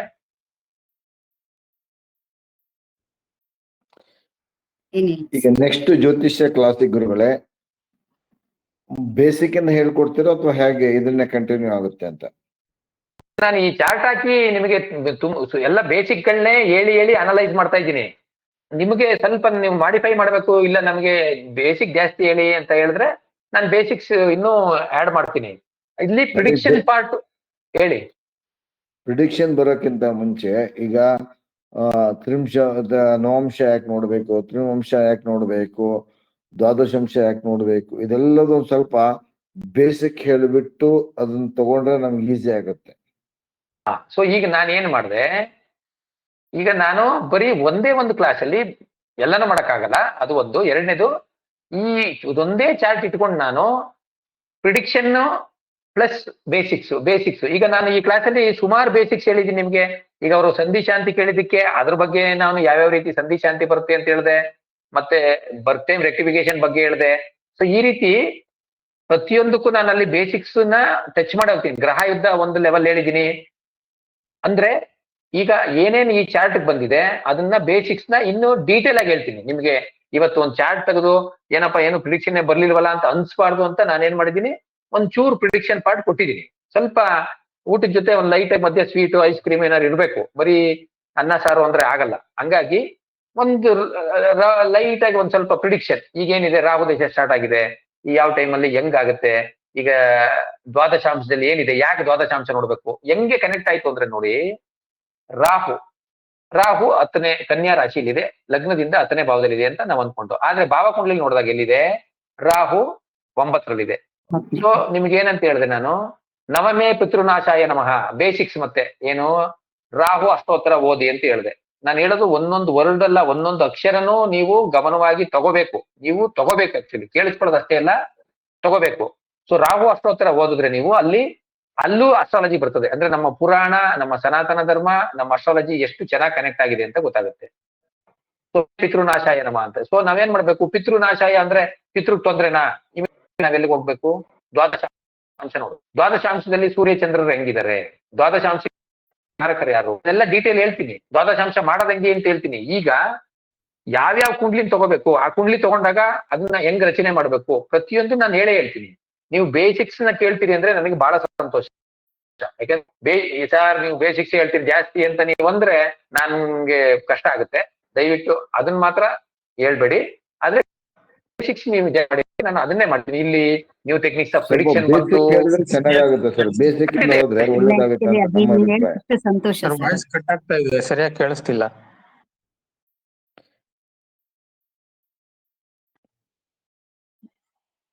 ಸ್ಟ್ರಕ್ ಆಗ್ಬಿಟ್ಟಿದೆ. ಹಲೋ ಗುರುಗಳೇ, ಒಂದು ನಿಮಿಷ ಗುರುಗಳೇ. ಹಲೋ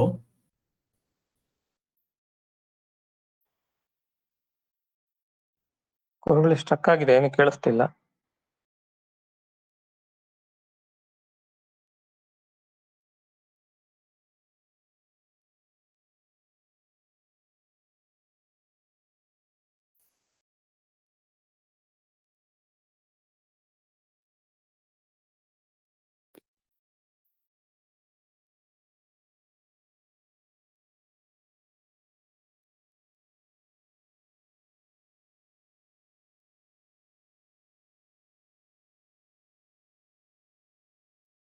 ನಂದೊಂದ್ ಸ್ವಲ್ಪ ಇಂಟರ್ನೆಟ್ ಇಶ್ಯೂ ಆಯ್ತು. ಈಗ ಕೇಳ್ತಿದ್ಯಾ?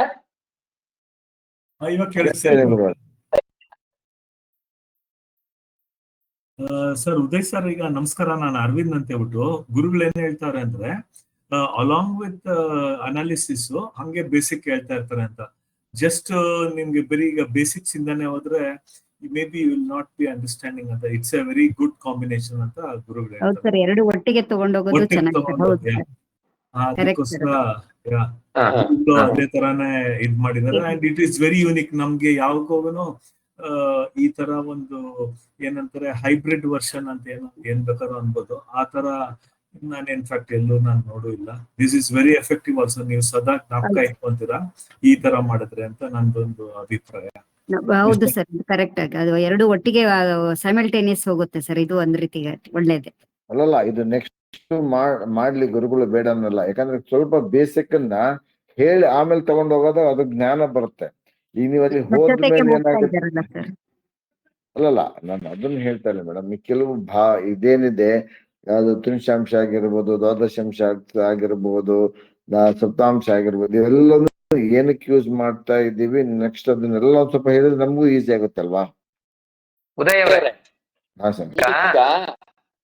ಈ ಪ್ರಶ್ನೆ ನಿಮ್ಗೆ ಇವತ್ತು ಕ್ಲಾಸ್ ಅಲ್ಲಿ ಅಟೆಂಡ್ ಮಾಡಿದಕ್ಕೆ ಈ ಪ್ರಶ್ನೆ ಬಂತು, ಕರೆಕ್ಟಾ? ಹೌದು. ಅಂದ್ರೆ ನಾನು ನಿಮಗೆ ಈ ರೀತಿ ಪ್ರಶ್ನೆಗಳು ಉದ್ಭವಿಸಂಗೆ ನಾನು ನಿಮ್ಮನ್ನ ಸ್ಟಿಮ್ಯುಲೇಟ್ ಮಾಡ್ತೀನಿ. ನೀವು ಕ್ವಶನ್ ಕೇಳ್ತೀರಾ, ಅದಕ್ಕೆ ನಾನು ನಿಮಗೆ ಕ್ಲಾಸ್ ಅಲ್ಲಿ ಉತ್ತರಿಸ್ಕೊಂಡು ಹೋಗ್ತೀನಿ. 100% ನಾನು ಕವರ್ ಮಾಡ್ತೀನಿ. ಈಗ ನಾನು ಮಾಡೋ ಮೆಥಡಾಲಜಿಯಲ್ಲಿ ನಿಮಗೆ ಡೌಟೇ ಬರಲ್ಲ, ಅರ್ಥನೂ ಆಗಲ್ಲ, ಡೌಟ್ ಬರಲ್ಲ ಅಂದ್ರೆ ಅವಾಗ ಏನು ಪ್ರಯೋಜನ ಆಗಲ್ಲ. ನಿಮಿಷ ಇದೇನೋ ರೆಕಾರ್ಡಿಂಗ್ ಅಪ್ಲೋಡ್ ಮಾಡ್ತೀವಲ್ಲ ಸರ್, ಅವಾಗ ಸೌಂಡ್ ಸರಿ ಇರುತ್ತಾ? ಒಂದು ನಿಮಿಷ ಇದ್ ಮಾಡೋಣ. ಓಕೆ, ಈ ಕ್ಲಿಯರ್ ಇದೆಯಲ್ಲ? ವಾಯ್ಸ್ ಕ್ಲಿಯರ್ ಇದೆಯಲ್ಲ? ಹಾ ಸರ್, ಇದೆ ಸರ್. ಹಂಗೆ ಉದಯ್ ಅವರೇ, ಡೆಫಿನೆಟ್ಲಿ ನಾನು ಇವತ್ತು ಕ್ಲಾಸ್ ಮಾಡ್ಲಾಗೆ ನಿಮ್ಗೆ 108 ಡೌಟ್ ಬಂತು. ಆ ಡೌಟ್ ನಾನು ಕ್ಲಿಯರ್ ಮಾಡಕ್ಕೆ ಇರೋದು.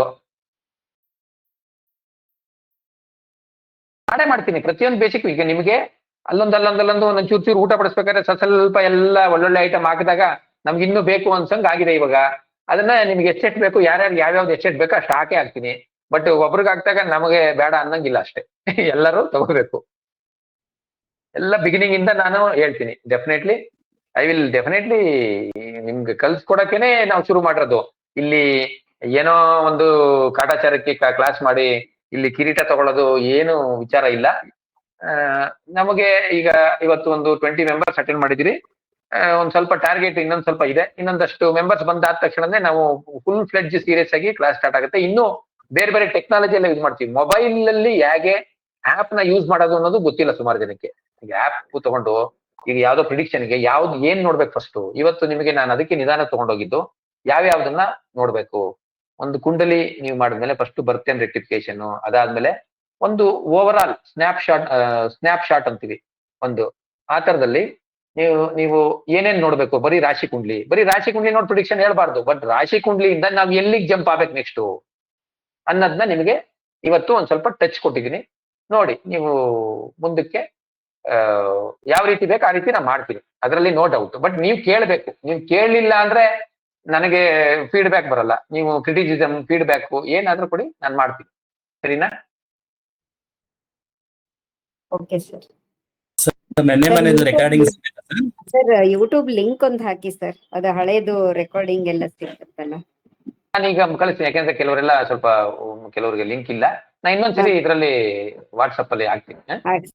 ಬ್ರಾಡ್ಕಾಸ್ಟ್ ಮೆಂಬರ್ಸ್ ಆಡ್ ಮಾಡಿರೋರ್ಗೆ ಎಲ್ಲರಿಗೂ ಮೆಸೇಜ್ ಹೋಗ್ತಾ ಇಲ್ಲ ಅಂತ ಹೇಳ್ತಾ ಇದ್ದಾರೆ ಕೆಲವರು. ಹೌದಾ? ಎಲ್ಲರಿಗೂ ಹೋಗ್ತಿಲ್ವಾ? ನನ್ಗೆ ಈಗ ಯಾರು ಈಗ ಸರ್ ನನ್ ಚಾರ್ಟೇ ಬರ್ತಾ ಇಲ್ಲ. ಏನ್ ಬರ್ತಿಲ್ಲ? ಚಾರ್ಟ್ ನಿನ್ನೆ ಎಲ್ಲರಿಗೂ ಕಳ್ಸಿರಲ್ಲ, ಆ ಚಾರ್ಟ್ ನನಗೆ ಬಂದಿಲ್ಲ.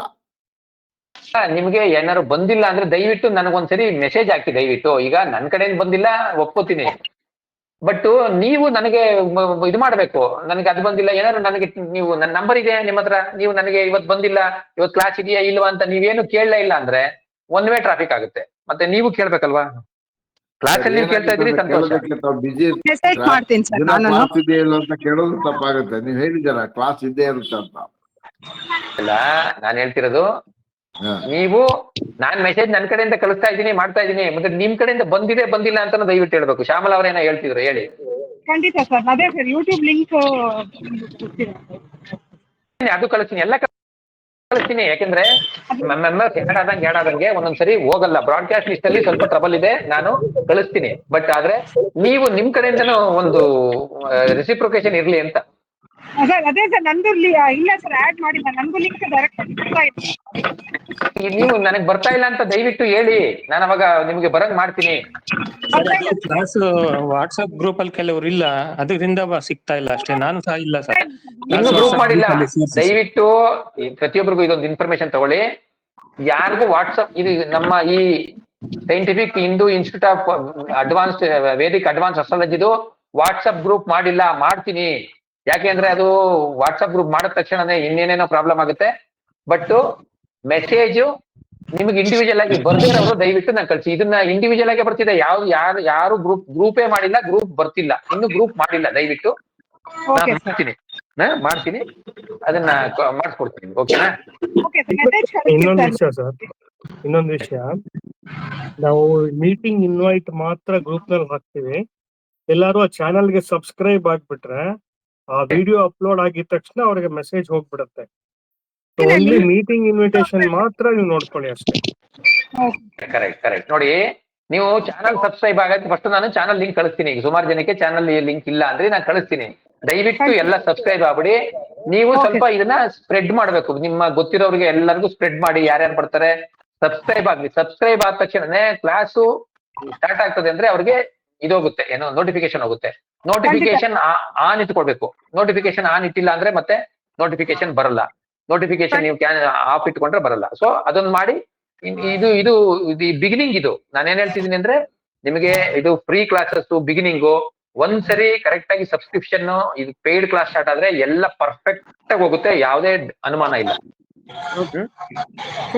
ಅಪ್ಲೋಡ್ ಮಾಡ್ತೀರಾ ಸರ್ ಅದು ಯೂಟ್ಯೂಬ್ ಲಿಂಕ್? ಹೌದು, ಮಾಡ್ತೀವಿ. 100% ಮಾಡ್ತೀವಿ. 100% ಮಾಡೇ ಮಾಡ್ತೀವಿ. Thank you everybody. Thank you very much Ranganath. ಎಲ್ಲರಿಗೂ ಒಳ್ಳೇದಾಗ್ಲಿ. ಭಗವಂತ ಎಲ್ಲರಿಗೂ ಸುಖ ಶಾಂತಿ ಸಮೃದ್ಧಿ ಕೊಡ್ಲಿ. Okay sir, thank you sir. Good night. ತುಂಬಾ ಧನ್ಯವಾದಗಳು ಗುರುಗಳೇ.